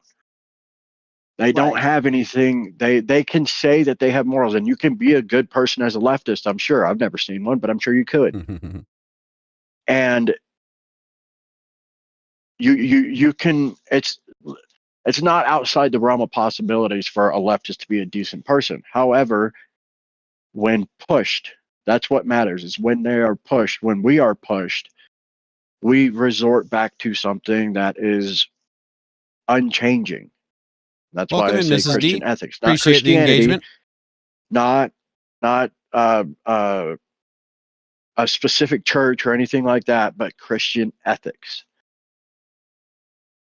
There is a difference between Christian ethics and the whatever church you're talking about. Right. Totally agree. I see that a lot, that self-worship or worshiping each other that happens on the left is something I've continuously noticed and scoffed at and been appalled by, And the very well deify each other. and yeah, and when you're trying to worship a human being, they're always going to fall short. And that's why you see it time and time again. People like Destiny or Hassan or Sank or whoever, everybody loves them for a while, and then you hear about, oh, the left is turning on each other because Hassan shocked his dog, or because Destiny made some type of violent comment, or et cetera, et cetera, et cetera. When you try to put a human being on a pedestal like that, they're going to fall short every time. Yeah, they always disappoint you. Yeah. And that's why you see people moving more and more right, because they're realizing, "Oh, man, I used to be a big fan of Destiny, but that shit he said about the firefighter rubbed me the wrong way." Yeah. Or I used to be a fan of Hassan, but him zapping his dog rubbed me the wrong way. Which I will still say is kind of odd, considering he called for violence on people before that, but that's what got the attention of the internet. Yeah. Yeah, they care more about animals than humans. They prove this when they kill a million of their own children. Exactly. Over and over and over again, when people go out on the street and ask them if they'd do a petition to save the puppies, but then turn around and say, well, will you sign this one as well? And no, I won't do that. It's a human being. What the is wrong with you? There's wild shit these days. I was actually going to touch on that because somebody was talking about how when you're young, you're more like left. And it's just like part of humanity. Like you got to see how far the boundaries are. So you got to explore, see how societal restrictions are. Back in the day, though, a lot of people were not like left for very long because they had to have children. And it wasn't just until they allowed schmishmortion that now people don't have to carry, and therefore they could stay and not have to worry about their decisions they made. Yeah, and then you have Disney adults. Oh my goodness. You get me on that one. Maybe that'll be a subject for another time. I don't know, because good Lord. They're disgusting. They are. There's. It's always fat white women too. Well, and I that's understand why that is. I might actually do a live stream on this because I've been seeing a lot of we're heavyweight and we're Disney adults, and it's like, you know, and they talk about how they get around, and if they don't sit down every once in a while, they get rashes and stuff, and it's like that means that you should be up and about way more because that rash is probably some toxins that are trying to leave your body while you're exercising. That's what rashes are. Or it's the fact that that skin hasn't been rubbed together in 30 fucking years. Yeah. That well, that's true too. That's true. But again, it's rashes are a way of showing you that you have toxins in your body that it is trying to expel. That is one thing that rashes indicate. So where I agree with you, Dave, absolutely and utterly, more than likely they haven't walked for 3 months and then 6 months, 10 months, and then they finally go to Disneyland because they saved for the whole year to do it. But when it comes down to it, this is for children. Shouldn't even be for children the way it's working out nowadays. But long story short, it should definitely not be for adults that are trying to take care of children and they go and spend all of this money on this stuff. Yeah, did you see the most recent one where the lady got offended because she was playing with a child's toy at Disney and then the child walked up and touched it? No, I guess I missed that one. I'll throw it in the Discord. Right, it's disgusting. Fair. Because, yeah, guys, like, I don't care who I call out. I'm just tired of the degeneracy and heavyweight obesity. Morbidly obesity, especially, guys. I understand some, like, I'm not one to say, like, just put down the fork. I understand there are some people out there that have, like, thyroid issues that cause weight gain, or that's the story they tell me, or whatever, right? They have medical issues, but that is, again, the outlier, the people that are the, you know, one-off, and the majority of people are now obese. Like, not just overweight. Like, I'm overweight. I'm fat, guys. But we're talking obese. And this is getting a concern to me because I care about everyone. And the way I'm seeing people pass away at 35 because they're morbidly obese is concerning, is a big concern. We need to get back to healthy food. Again, RFK doing the push toward, push away from the dyes and the artificial flavoring, quote unquote, and things like that is a good start. This is kind of funny that we're on this topic. I was going to bring this up to you the other day and I forgot. Fair. So what are your thoughts about the, RFK and I don't know, whoever else, his department, I guess, cutting back, or not cutting back, but limiting what you can get on food stamps? Love that. Yeah. So okay, you guys love it, right? So just for a little bit of pushback, sure, you're saying that it's a good thing that the government is allowed to tell people what they can and can't eat. I think it's a good thing that they are restricting what they can eat because they are taking advantage of it. So instead of buying fresh vegetables and meat, they're out there getting sodas and candy. I can't tell you how many times I've been to a convenience store and watched these people buy Welcome $50, in, MSM. Good $60 to worth see you, of buddy. I'm glad you could engage for a little bit. junk, and then swipe that food stamp card. So am Okay, I so happy about that? Yes. So let me. okay, so like I said, just playing a little bit of pushback here. Yeah, yeah. If that's the case, you want them to eat healthier because they're taking advantage of it. You, I, and everybody on this panel and everybody Well- watching and whatever, they know that eating healthy costs a ton more. Sprouts cost about 10 times more than Walmart or Fry's or whatever. So that being said, more than likely, if you can only buy healthy food on food stamps, then the food stamps are going to have to go up because you're not going to be able to get the same amount of food. I don't think they have to go up. People are still getting it, are currently getting an outrageous amount right now. Right. So real quick, who is paying for the food stamps? We are.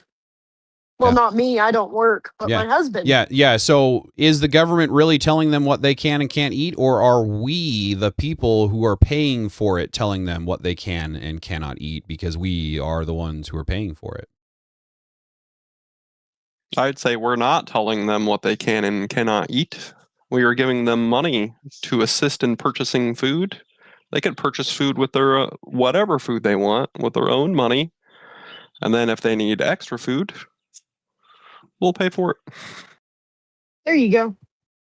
And that's Well- what I'm saying. The food stamps, if that's the line of thought, then the food stamps are going to have to be increased in order to get the same amount of food. Right. But If you're talking about buying top ramen and you're just getting a shitload of top ramen, you can get a bunch of top ramen, which is incredibly unhealthy for you, correct. and 7-Up or Mountain Dew or whatever, for a lot less than you can get something like broccoli and steak, or broccoli and hamburger and steak and chicken and whatever. There's going to be a massive difference. So then Yeah, the food stamps are going to have to go up in order to get the same amount of food. They can Or- still buy whatever they want. People are going to have to. No, Yeah, that's I what I'm feel like saying. They people- can't still buy whatever they want, not on the food stamps.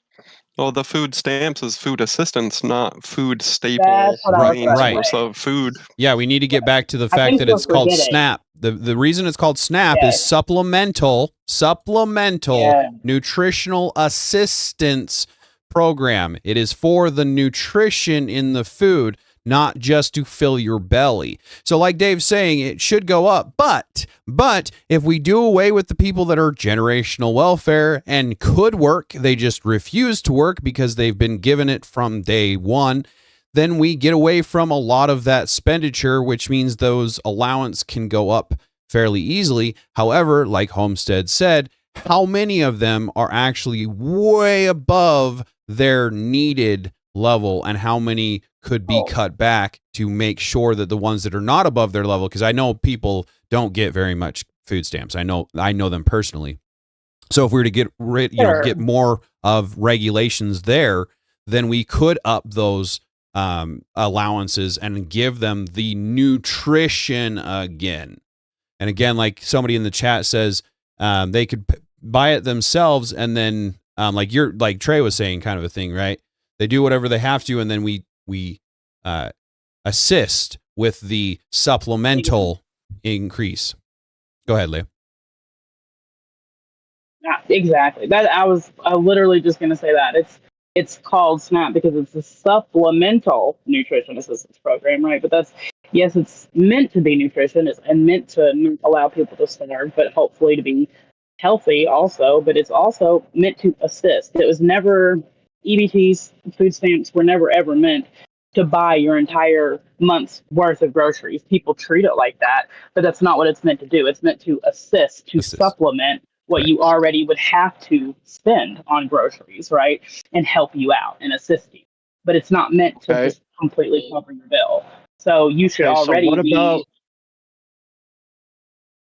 Go ahead. so what about the guys, the girls, the whatever that are on something like disability, or the older folks that are on Social Security? I know my dad's on Social Security and he gets right around $1,100 a month. That's not enough Yeah, to my live on. mom was like, agreed. And I think we need cost of living raises across the board for that. And I think we also need to look at, because the whole argument, well, one of the biggest arguments anyway, against like SNAP and in this whole type of discussion is, but what about these people, right? And I think we should probably have, just like we have a fully separate program for babies called WIC, Women, Infants, and Children, I think it's called, Yep. for babies to like 6-year-olds. Yep. I think we should have a completely separate program for invalid or disabled or elderly folks. Like if you're a recipient of, retirement, or you're aging, you're in a nursing home, or you're just, severely disabled, mentally disabled, whatever it might be, if you meet X threshold, I'm not sure exactly how you could do it. Extra food benefits, maybe, a certain amount of prepared meals, something like HelloFresh, but it's paid for, a couple meals a week. I mean, there's 100 different ways you could do it, but I think there should be a separate program for that. I agree. And Yeah, it's called Meals on Wheels. Well, that's We already for have that. elderly, isn't it? Yep. It's just For anybody for on Social Security. So that's No, what. no. It's anybody on Social Security or disability. Okay. I used to work But for it's him. That's not. the only reason I know. Okay. It's not as easily accessible as you think. You have to be like approved. You have to be within one of the zones that they deliver to, or be willing to go and pick up the food yourself, That's which is fair. like great because it's a blessing anyway, right? But it's like, Okay, so far, just so you guys can get an idea of what the left is going to say. So far, we have said that the food stamps, they need to be better regulated. So that means more employees to oversee where they're going, more people to investigate. We have said that they need No, it's just they a need skew to be. change in the computer system. Hang on. Let me finish. We said more people to investigate, because computer programs aren't perfect. That's how people are falling through right now. We've said that once we get those people investigated, the food stamps need to go up, which so you can buy healthy food, which they're going to skyrocket if that's the case. If you can only buy healthy food, everyone's going to buy healthy food, then they're going to skyrocket. The third thing is we need to make a completely different governmental department for old people. Well, back, I don't know, 20 years ago, what happened is we smashed the disability in with the Social Security Administration because it was looked at as we have too many people and a lot of them aren't doing jobs right now. Right now, there's entire office buildings that are just empty, being paid for. So we're trying to, as the right, we're trying to cut down on government cost, on wasting government resources. However, everything we've come up with so far is increasing it. That's what the left is going to say. then you make slashes other places. And I know you say no computer program is perfect, and I completely agree. But right now, the people slipping through the cracks, I can almost guarantee you, are not because of some algorithm. Because when you go through the process for EVP specifically, you have to have an interview with a real life person. You have to like give receipts and show that you qualify, right? However, No, there's you also 100 different ways. Yes, It's you do. state You dependent, actually. absolutely. Oh, well, yeah. Literally, Okay, my sorry. wife, That's- my wife literally works for a program that helps people get on So do I. SNAP With and addicts EBT and and all that recovery. stuff. Yeah, And me too. they 90% of the time, all it is a phone interview. You're not Oh, well, looking at okay, the yeah. person. You No, don't know what their that's true. status is. They could be living in a fucking mansion for all you know. You've never No, that's seen it. true.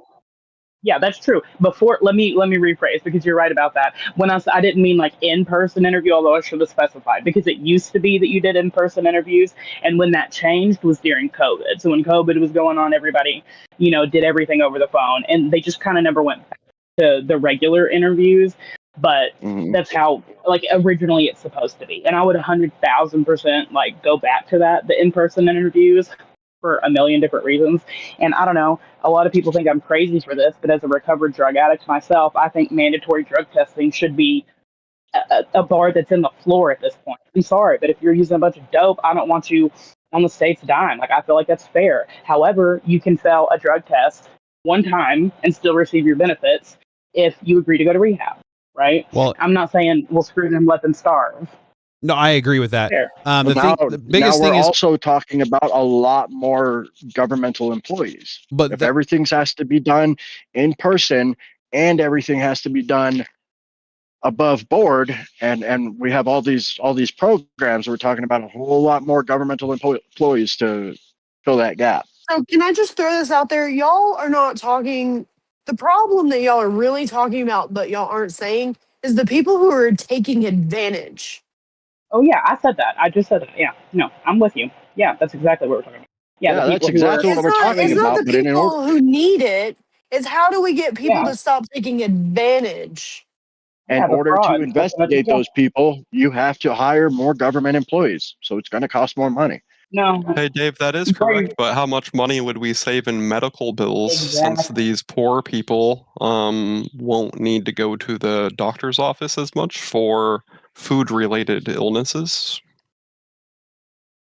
Plus, when you kick off the people who are, screwing the system and getting them what should be illegally, when you pick all those people off, that's going to be less money we're spending on that end that we could, put. And what I was going to say just a second ago, just to finish this 2 second thought, is that we were talking about computer programs, and used to be you'd have to do it this way. You still have to have at least a phone or video interview.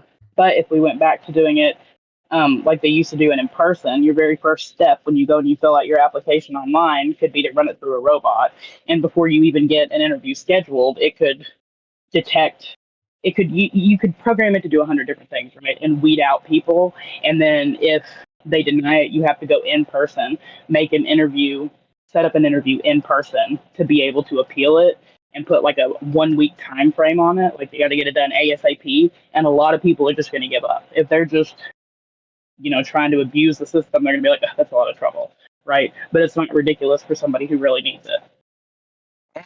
If they're going to give up, it's free money in their eyes. I would Right. imagine. Well, I don't know if it's free money, but it's free food, which I guess equates to free money. Should we be enabling sloth or overeating or overabundance? right, which is a one of the 7 deadly sins at that point in time. Gluttony. Oh, no, There's no, no, no. We and absolutely shouldn't. However, the argument you're going to run into, what the left is going to say, is that, all right, fine, you wanna get rid of X, Y, and Z program. You're going to create X, Y, and Z program. sure, but then this is also how we would pay for it, by cutting all that waste, fraud, and abuse, like Doge was supposed to find. If we actually get rid of that, then it's going to pay for itself. And Right, and that's what I'm also, saying. That's what the left's argument is right now. Is they're saying, well, okay, Doge got rid of X, Y, and Z, but we had to hire people for X, Y, and Z. Therefore, it's a wash. So it didn't matter. well, maybe our efforts would be more valiant. It's not under Doge. I've had this argument with leftists as well. That's the argument I'm hearing. That's what I'm saying. Oh yeah, I think this would all 100%. come And down it's to a like, math problem. yeah, you could be right. Like, literally an It equation. all comes down to a math problem. And is our government good at math? No, I don't trust the government. There's also this like over. Sorry, You're good. Go ahead. I was just gonna say this attitude. Somebody had said it earlier too, maybe a couple people, about should we tell people, quote unquote, tell people what they can and cannot eat? But that's not really what it is, right? Like, say you have an aunt that's in from out of town and she's gonna take you out to a fancy restaurant, right? And if she tells you, like, look, I only have the money to buy you a $20 entree, so you cannot have the filet mignon. So sorry, love you so much, you can't do it.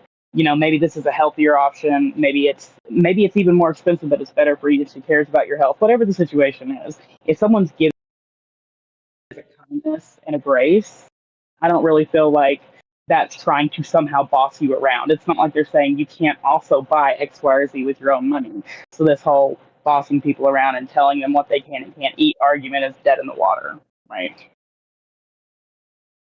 Well, and again, it comes back to the fact that it's not the government that's telling them what they can and can't buy. It's us as the people that have voted for those constituents that have put that policy into place, because we are the ones who are paying for that.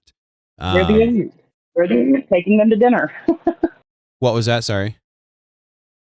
I'm sorry. I was saying we are the ant that's taking them out to dinner. That's us. Right. Exactly. Yeah, but what I'm saying is that is going to that argument's going to fall apart every time. They're going to say, well, that's a false dichotomy, because what you're saying is a personal decision to take someone out to dinner, and these people that are on welfare, that's not their personal decision. Maybe they're on welfare because they lost a leg, or because they're 450 years old, or whatever, but they're going to say, well, it wasn't an actual personal decision. They're on hard times right now. Well, this whole it's a false dichotomy, apples and oranges, blah blah. I really hate these. I know it's not you making it; it's like you playing devil's advocate for the left, and I do hear that a lot from the left, which is really ironic because anytime we discuss, say, abortion, they have to come up with the craziest hypotheticals, right? Like the violinist, where you literally go and kidnap someone to try and compare it with killing your own child, right? So, from the side that has to come up with these types of hypotheticals, I really feel that it's more than fair to equate the taxpayers funding these people's entire grocery haul to a loving family member who maybe isn't close like a mom but cares about them, taking them for food, which is what we're providing for them as the taxpayer. I really don't feel like it's that crazy. And as far as personal decision, you could easily change it to you live together and she has to feed you, right? You could change it up to where it's a little bit more closely resembling it, but I don't accept. Yeah, but changing it up like that is that I think that's going to give them more ammunition, because it's going to say, okay, well, you can say that it's like feeding your friend, your family member, your this, your that, your whatever, but you're choosing to do that with your money. In this hypothetical scenario, none of us voted on whether we should do that or not. It's something that the government told us to do, which I understand that it's really not the government. It's basically what I'm saying is you're asking for, when you boil it all the way down, what they're going to say is that you're asking for a system where we vote on every single policy, and it's just not realistic.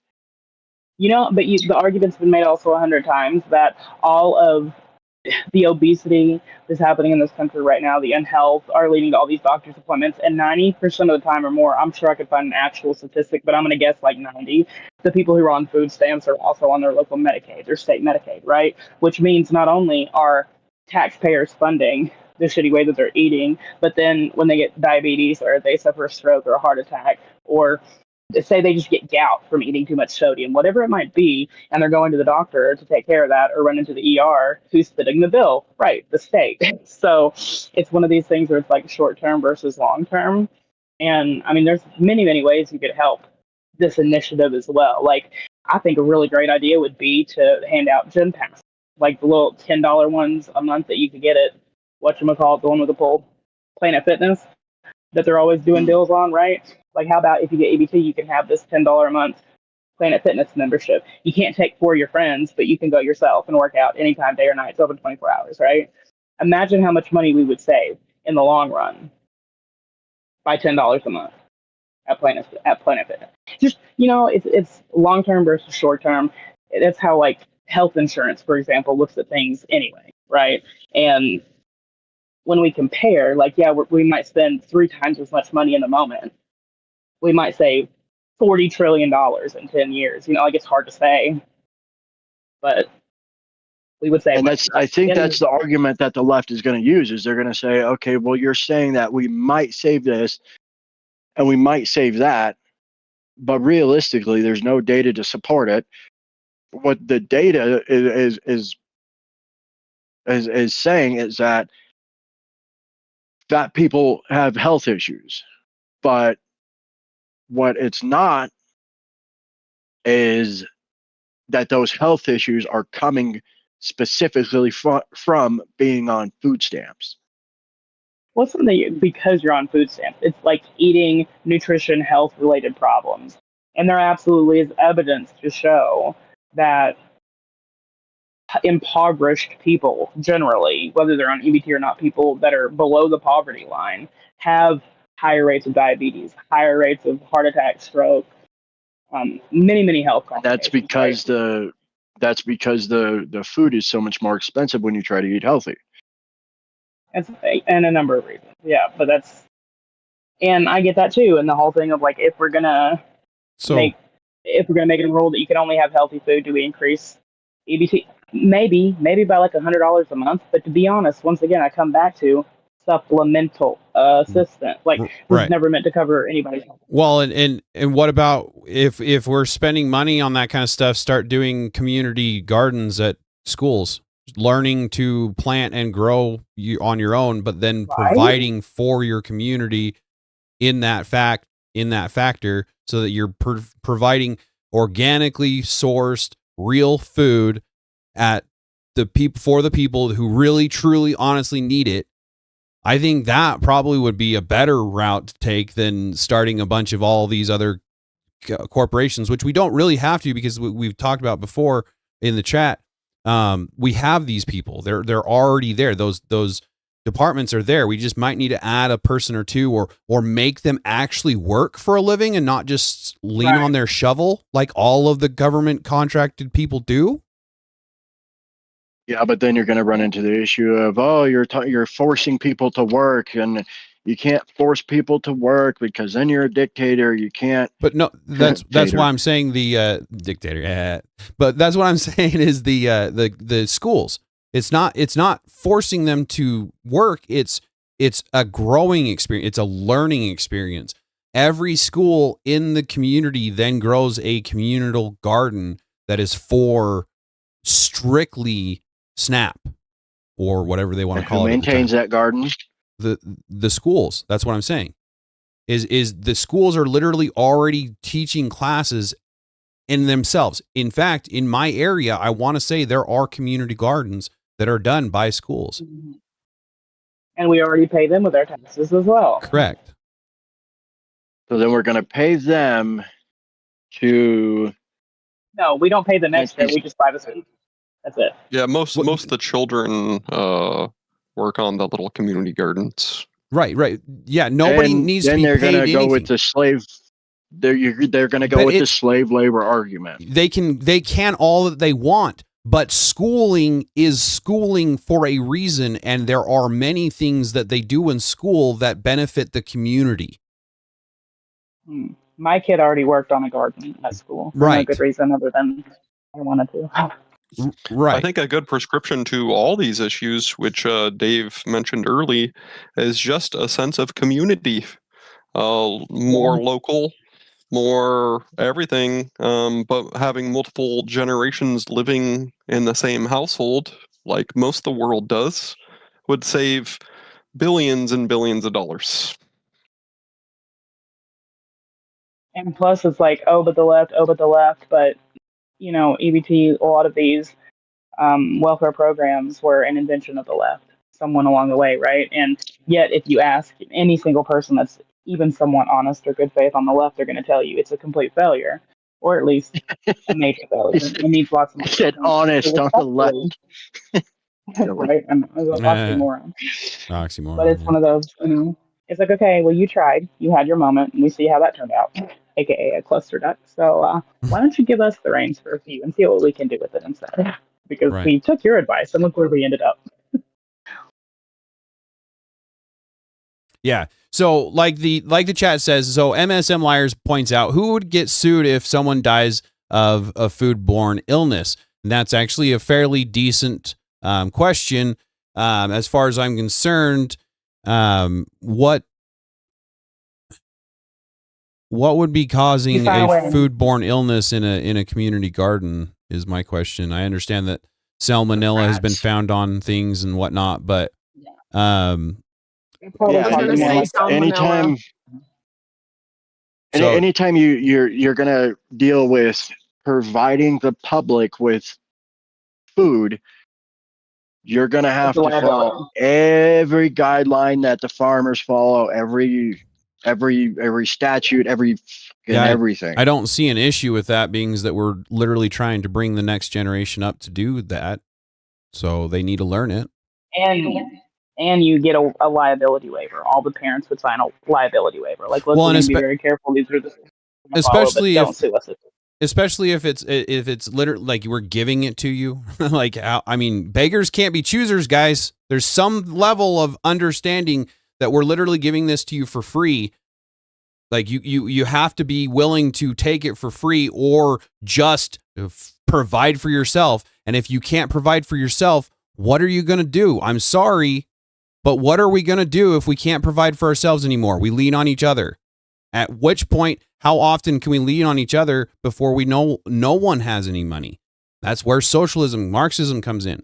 But it's like Just Me says, we have a huge community garden down the street planted and worked by Christians for nonprofit. Now, again, this is the outliers. These are very small projects. They're not going to be able to handle the snap off, pulling all of the people off of Snap to do this kind of stuff. But this is what we're talking about. Like, you have a department for disabled, you have a department for obese, you have a department for things like this. And if you're obese, you have to take this food or you don't get any food and you go work because you're not disabled. You just don't want to work. Yep, could be. As far as beggars can't be choosers, the food bank would disagree with you. Sure. What was that, Dave? Sorry. I said, how do you know they're not disabled, you fucking meanie tater? Right. Well, and that obviously is going to come down to vetting people more properly, which all stems back to the first conversation of how do we get people off of welfare? How do we get people that are not supposed to be there off of it? Right. It's going to come back down to the vetting and doing that more properly. For example, our own Mr. B, he worked very hard to get disability. He deserves disability. He should have gotten way sooner than he got it for example. But then there's other people that have gotten on it for absolutely stupid reasons because you can't be diagnosed with something. I want to say POTS is one that I'm hearing that people are getting disability for, and you can't diagnose it. So things that they can't diagnose for are getting it, and the people that can be diagnosed and are being diagnosed are waiting for years and years and years because that diagnosis isn't quite enough, right? So as far as I'm concerned, if you can't be diagnosed with a condition, there's going to be very, very minimal that you're going to be able to get away with disability until we can prove what POTS is, and it's actually a debilitating disease. If they can't diagnose it, it's not a disease.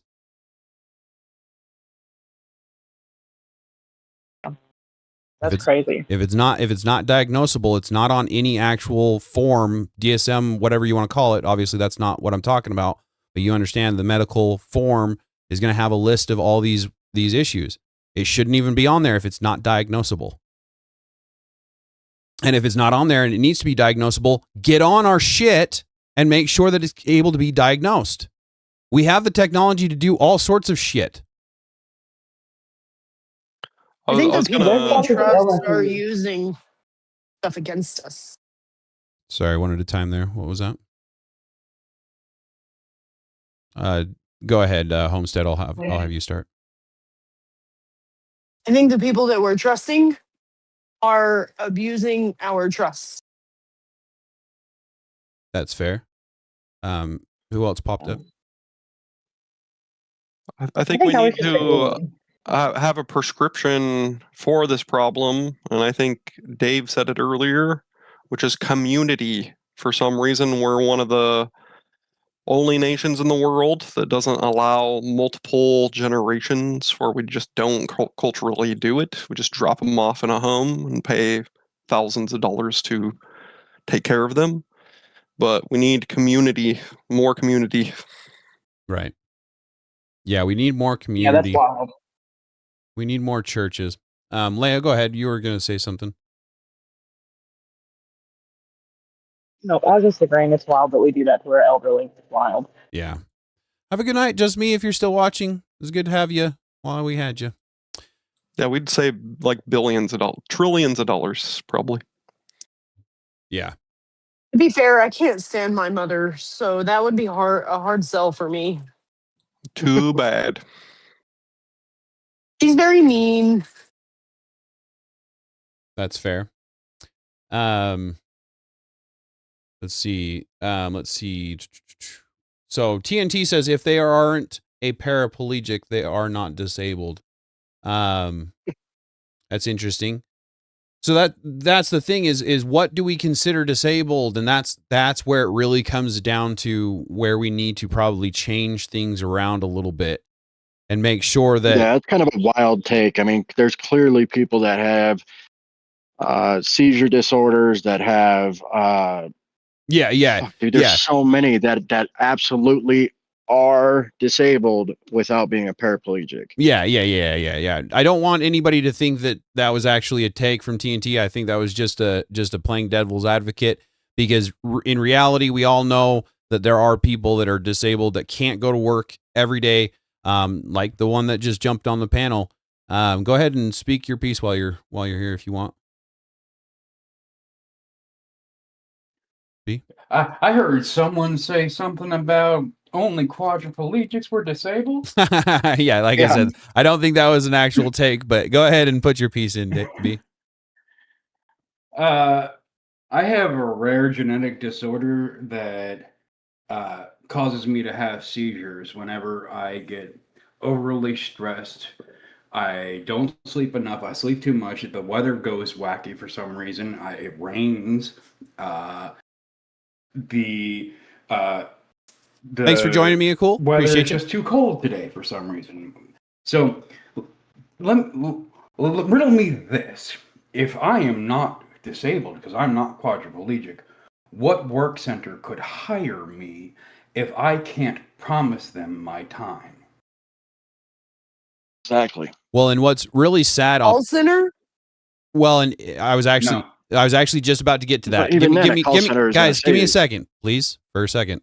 I am don't wanna get- right. I know, I know. But anyway, long story short, I used to work in a call center, and I dated a girl that was had seizures, and she told me multiple times that she couldn't find any work because of the seizures that she had, and it wasn't even close to what you have, B. And come to find out, she was like over exaggerating them and faking them and all sorts of other shit. But long story short, That's not the point. Right, exactly. That's not the point. The fact of the matter is she couldn't get disability. Like, they wouldn't allow her to get disability, and yet not a single job would hire her for the liability issues. For example, I think another girl, I was on the first responders team, so I did, the first aid and all that before the ambulance got there. And I had a girl that I think she went into a seizure and pitched forward and crushed her nose on the desk and then went to the ground. And so as I turn her over, there's blood coming out of her nose, and obviously that's not a good sign. But that's a liability. Now that company has to worry about her suing them for whatever reason, right? So, yeah, I understand companies not being able to hire people, which at that point in time, how are you not disabled, right? You can't sit for too long or else you pass out, go into a seizure. You can't stand for too long or else you pass out, go into a seizure, whatever. What other types of jobs are out there at that point in time, right? And also, they aren't predictable. Thank you very much for the engagement. I can go months sometimes not having a seizure.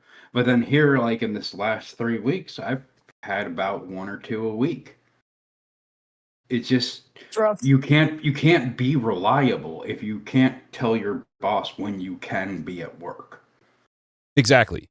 If you, well, and on top of that, if you are passing out or going into a seizure, you can't drive. You've got to have someone take you there at all times.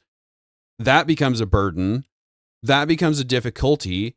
And then you have to worry about the fact that you're going into seizures every once in a while. Right?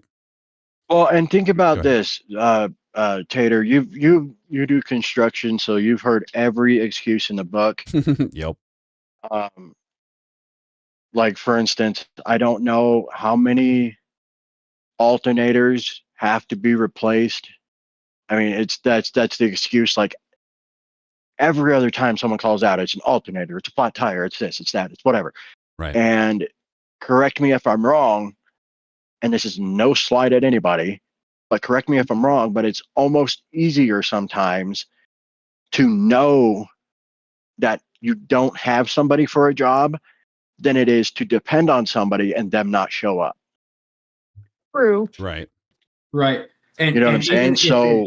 even if it is the truth, how many days in a row of me calling and saying, "Hey man, I'm having another seizure today," before you have to go, "Man, I got to let you go because you can't come into work." Right. Yeah. You're literally just not coming in, and I have you on this payroll. I have to pay workman's comp for you, and you're not making me any money. No, Yep.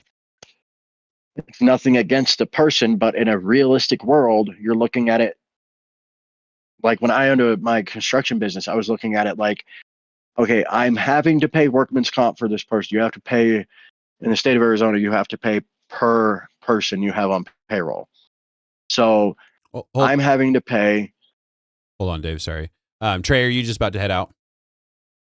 Yeah, I gotta bounce, man. It looks like we're about 36 minutes over what we usually do. Yeah, so yeah. I gotta take off. You looked over and I looked over at the same time. I kind of lost track of time. Go ahead and shout your channel out before you go. And I apologize to you and the missus for holding you over. But go ahead and shout your channel out, buddy.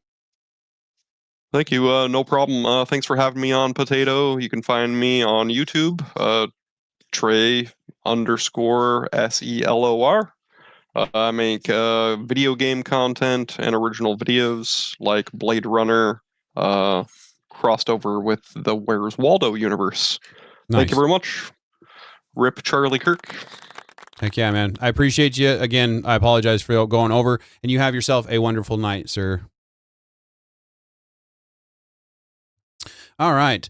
Yeah, sorry about going over, guys. If anybody's needing to get going, feel free to speak up. Good. Okay.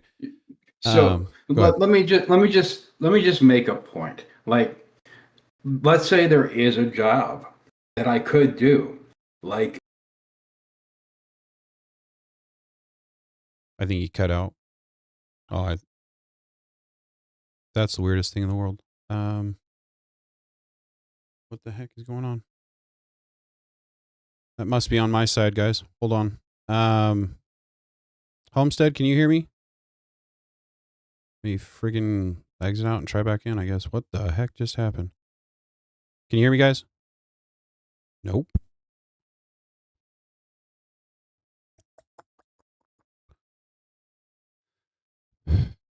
Holy cow. What the heck is going on today?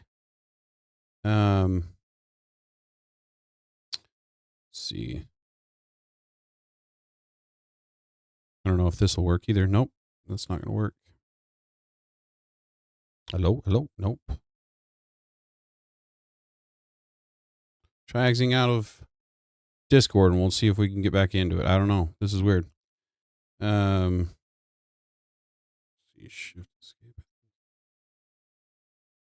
Sorry, guys. Apparently I was just needing to end the stream. Let me get back in here so we can call it a meeting or whatever. See if it'll even open up like we're... Nope, probably not. Okay.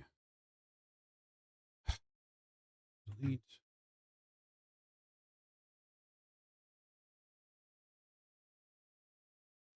Come on. Highlight it, you stupid crap monkey. Loading back up now, guys. Hold on. Hopefully it works.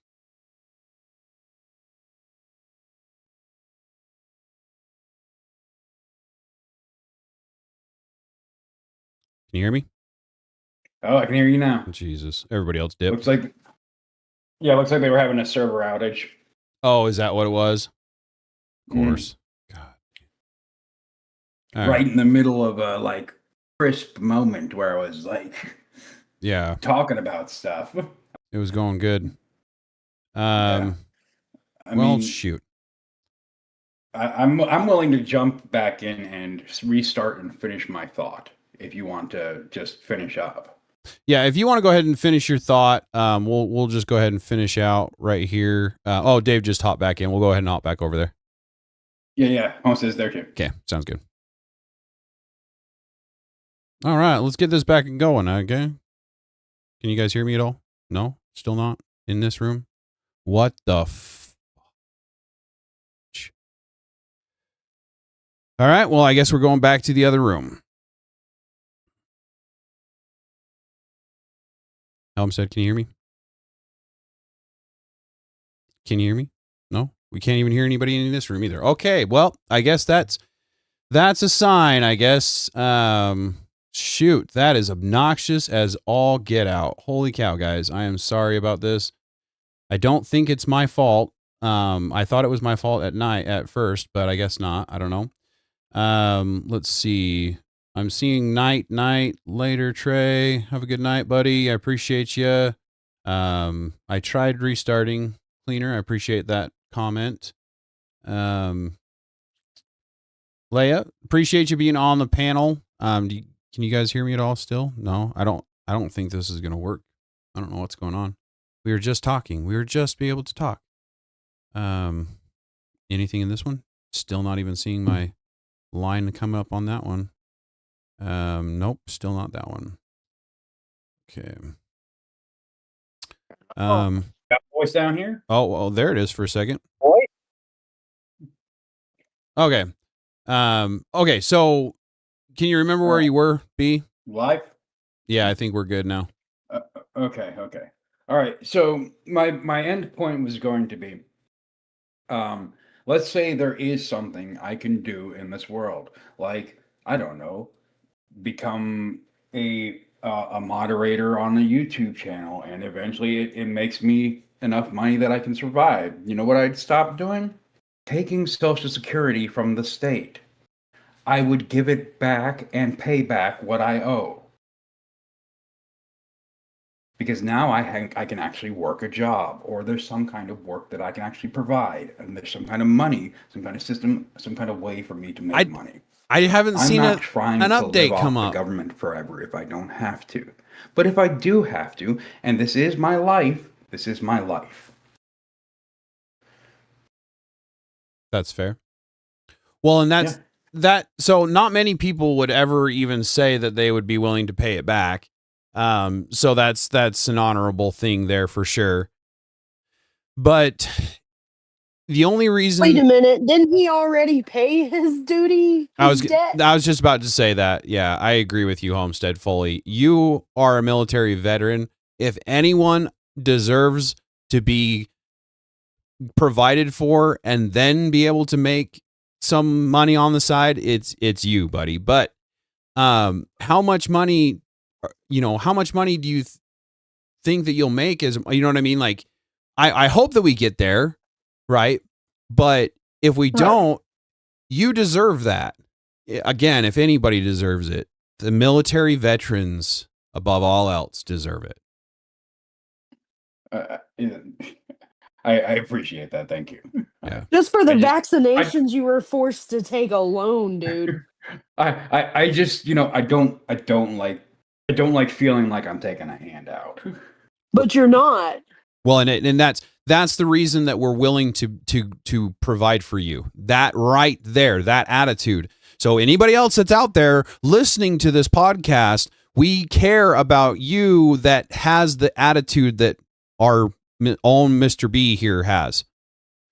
He is willing to put in what he needs to make sure his side is done, and he puts in his side. Long story short, we have no issues providing for those that truly, honestly need it. What price do you put on our freedom? What freedoms we do have? Exactly. So, anything else on that? We can go ahead and wrap it up before it tries to kick us off again. Right. Okay. Well, let's see. Mr. B, you're the only one that has anything to really shout out. Is there anything that... Oh, yeah. My channels. Yeah. Homestead or Dave, is there anything you guys want to shout out? Sure. Get married, have lots of kids. That's a good shout out, actually. Yeah, I fully agree with that. Read the Bible. Read the Bible. Read the Bible. Yes. That's fair. Dave, anything you want to shout out?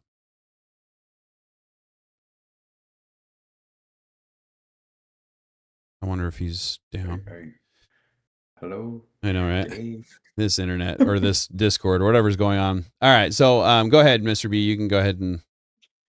All right. Well, I have two different music channels. I have King Crumbler's AI Jambles, where you can listen to a bunch of different tunes from a bunch of different genres that I've kind of whipped up in an AI music creating tool. And then I have my AI Psalms for the Everyday Man, where I've taken the Psalms of the Bible and made them back into the a cappella musical pieces that King David had originally imagined them to be. Right on. Right on. I appreciate you pointing that out. And anything else before we go? Subscribe to the Potatoes Discord. It's a lot of fun to be in there. It's active. We love it. Thank you for that. And also his channel. Yes. Mainly the channel, of course, but yes, the Discord is fun, and I appreciate Homestead saying that, so it's not just me saying, oh, it's fun. Nobody else is saying that. So I appreciate that. Other than that, I appreciate everybody on the panel, the people that joined, the conversations is always good. No matter what we do, no matter Can you hear me now? What's that, Dave? Yes, we can hear you. Holy shit. Yeah, go ahead, buddy. Hi, Just do outros, bud. Oh, okay. Was there anything? I couldn't hear anybody. I got fucking all of a sudden the sound came back and then you could hear me. I don't know what happened. Yeah, there was a Discord server outage there for a minute. Yeah, apparently. Oh, gotcha. Okay.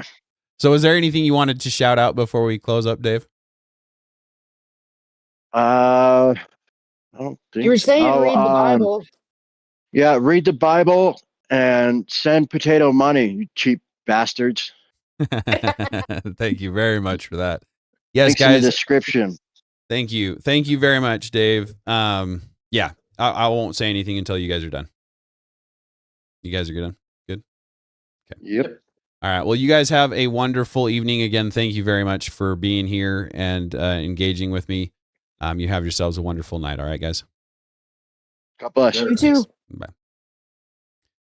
All right, guys.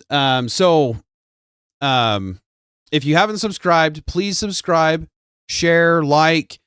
I have open panels Thursdays. Everyone is open, or everyone is welcome. I have live panels or live streams on Sunday. I do have a Cash App, a Patreon, and Venmo that you can help. If you like the content that I'm bringing, if you like the ideas that I'm trying to bring across and promote, please consider donating to me, right? And I'll do everything I can to make that donation worth your time.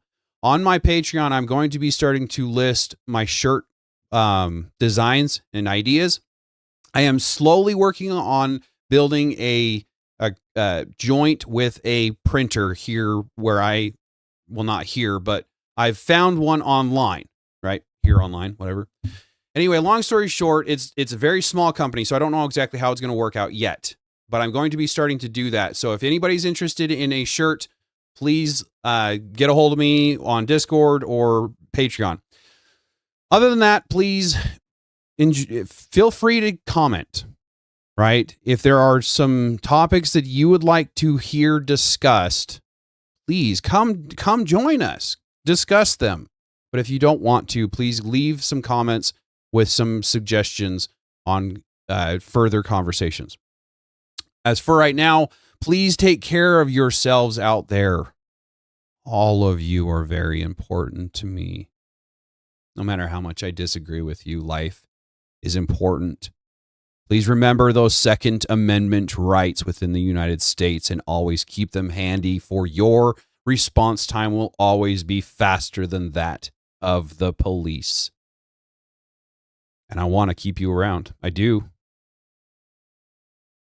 No matter how much hate is in the world, doesn't make life less valuable. For those outside of the United States, please take care of your rights. As I say, every stream, it feels like they're disappearing, like they're going out of style, and that causes a domino effect for the rest of the world. We've got to hold to all of us. And of course, as always, you know me, I got to get my music up here because I didn't plan on it before I stopped. And you have yourselves a wonderful, wonderful night. Christ is God. I remembered it, guys. Christ is God. And I'll try to maybe start doing a Bible verse like Tyler does, because I do kind of like that. I don't want to steal things from people, but that I don't see as stealing. So for right now, take care of yourselves, and the potato signing off.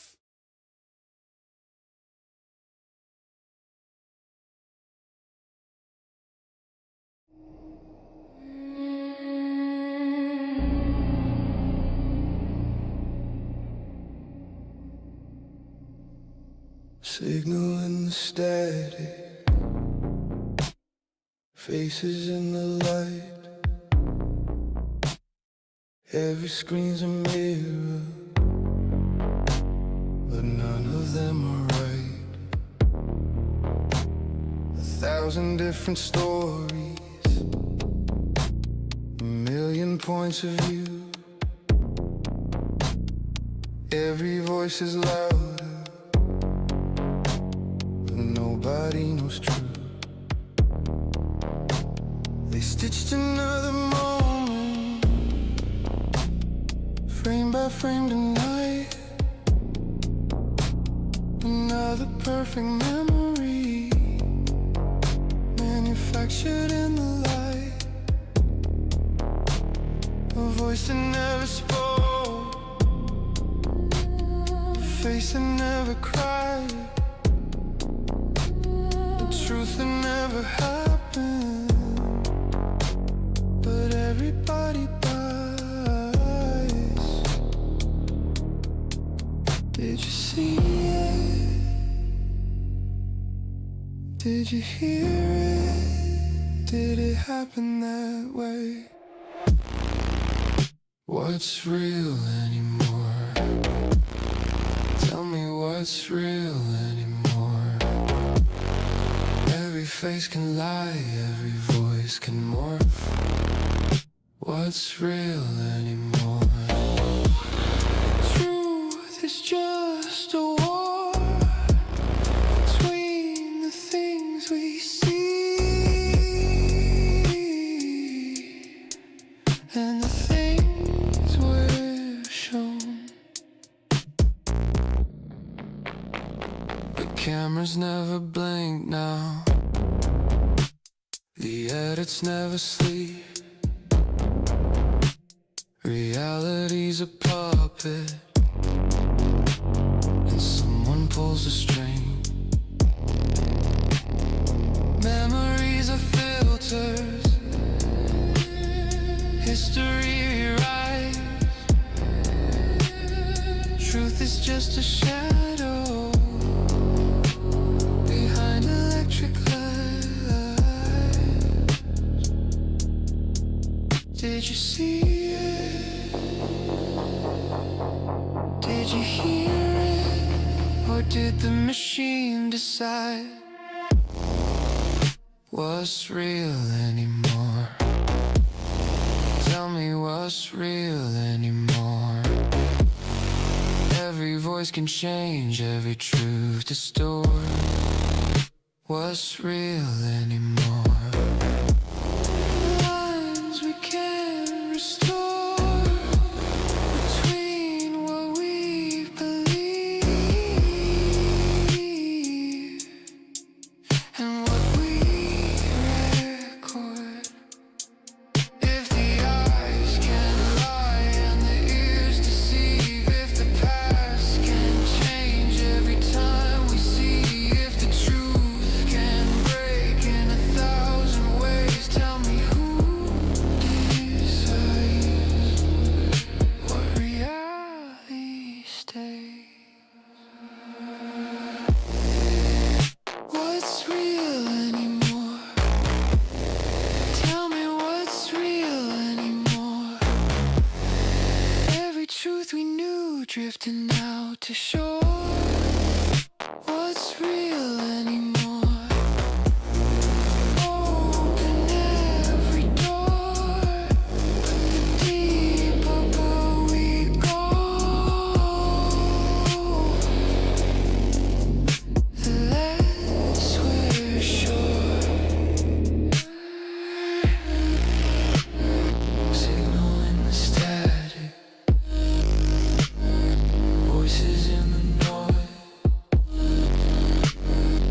Everyone is talking, body hears the truth.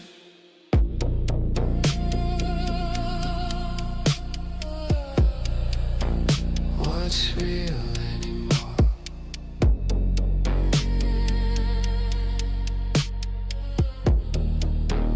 What's real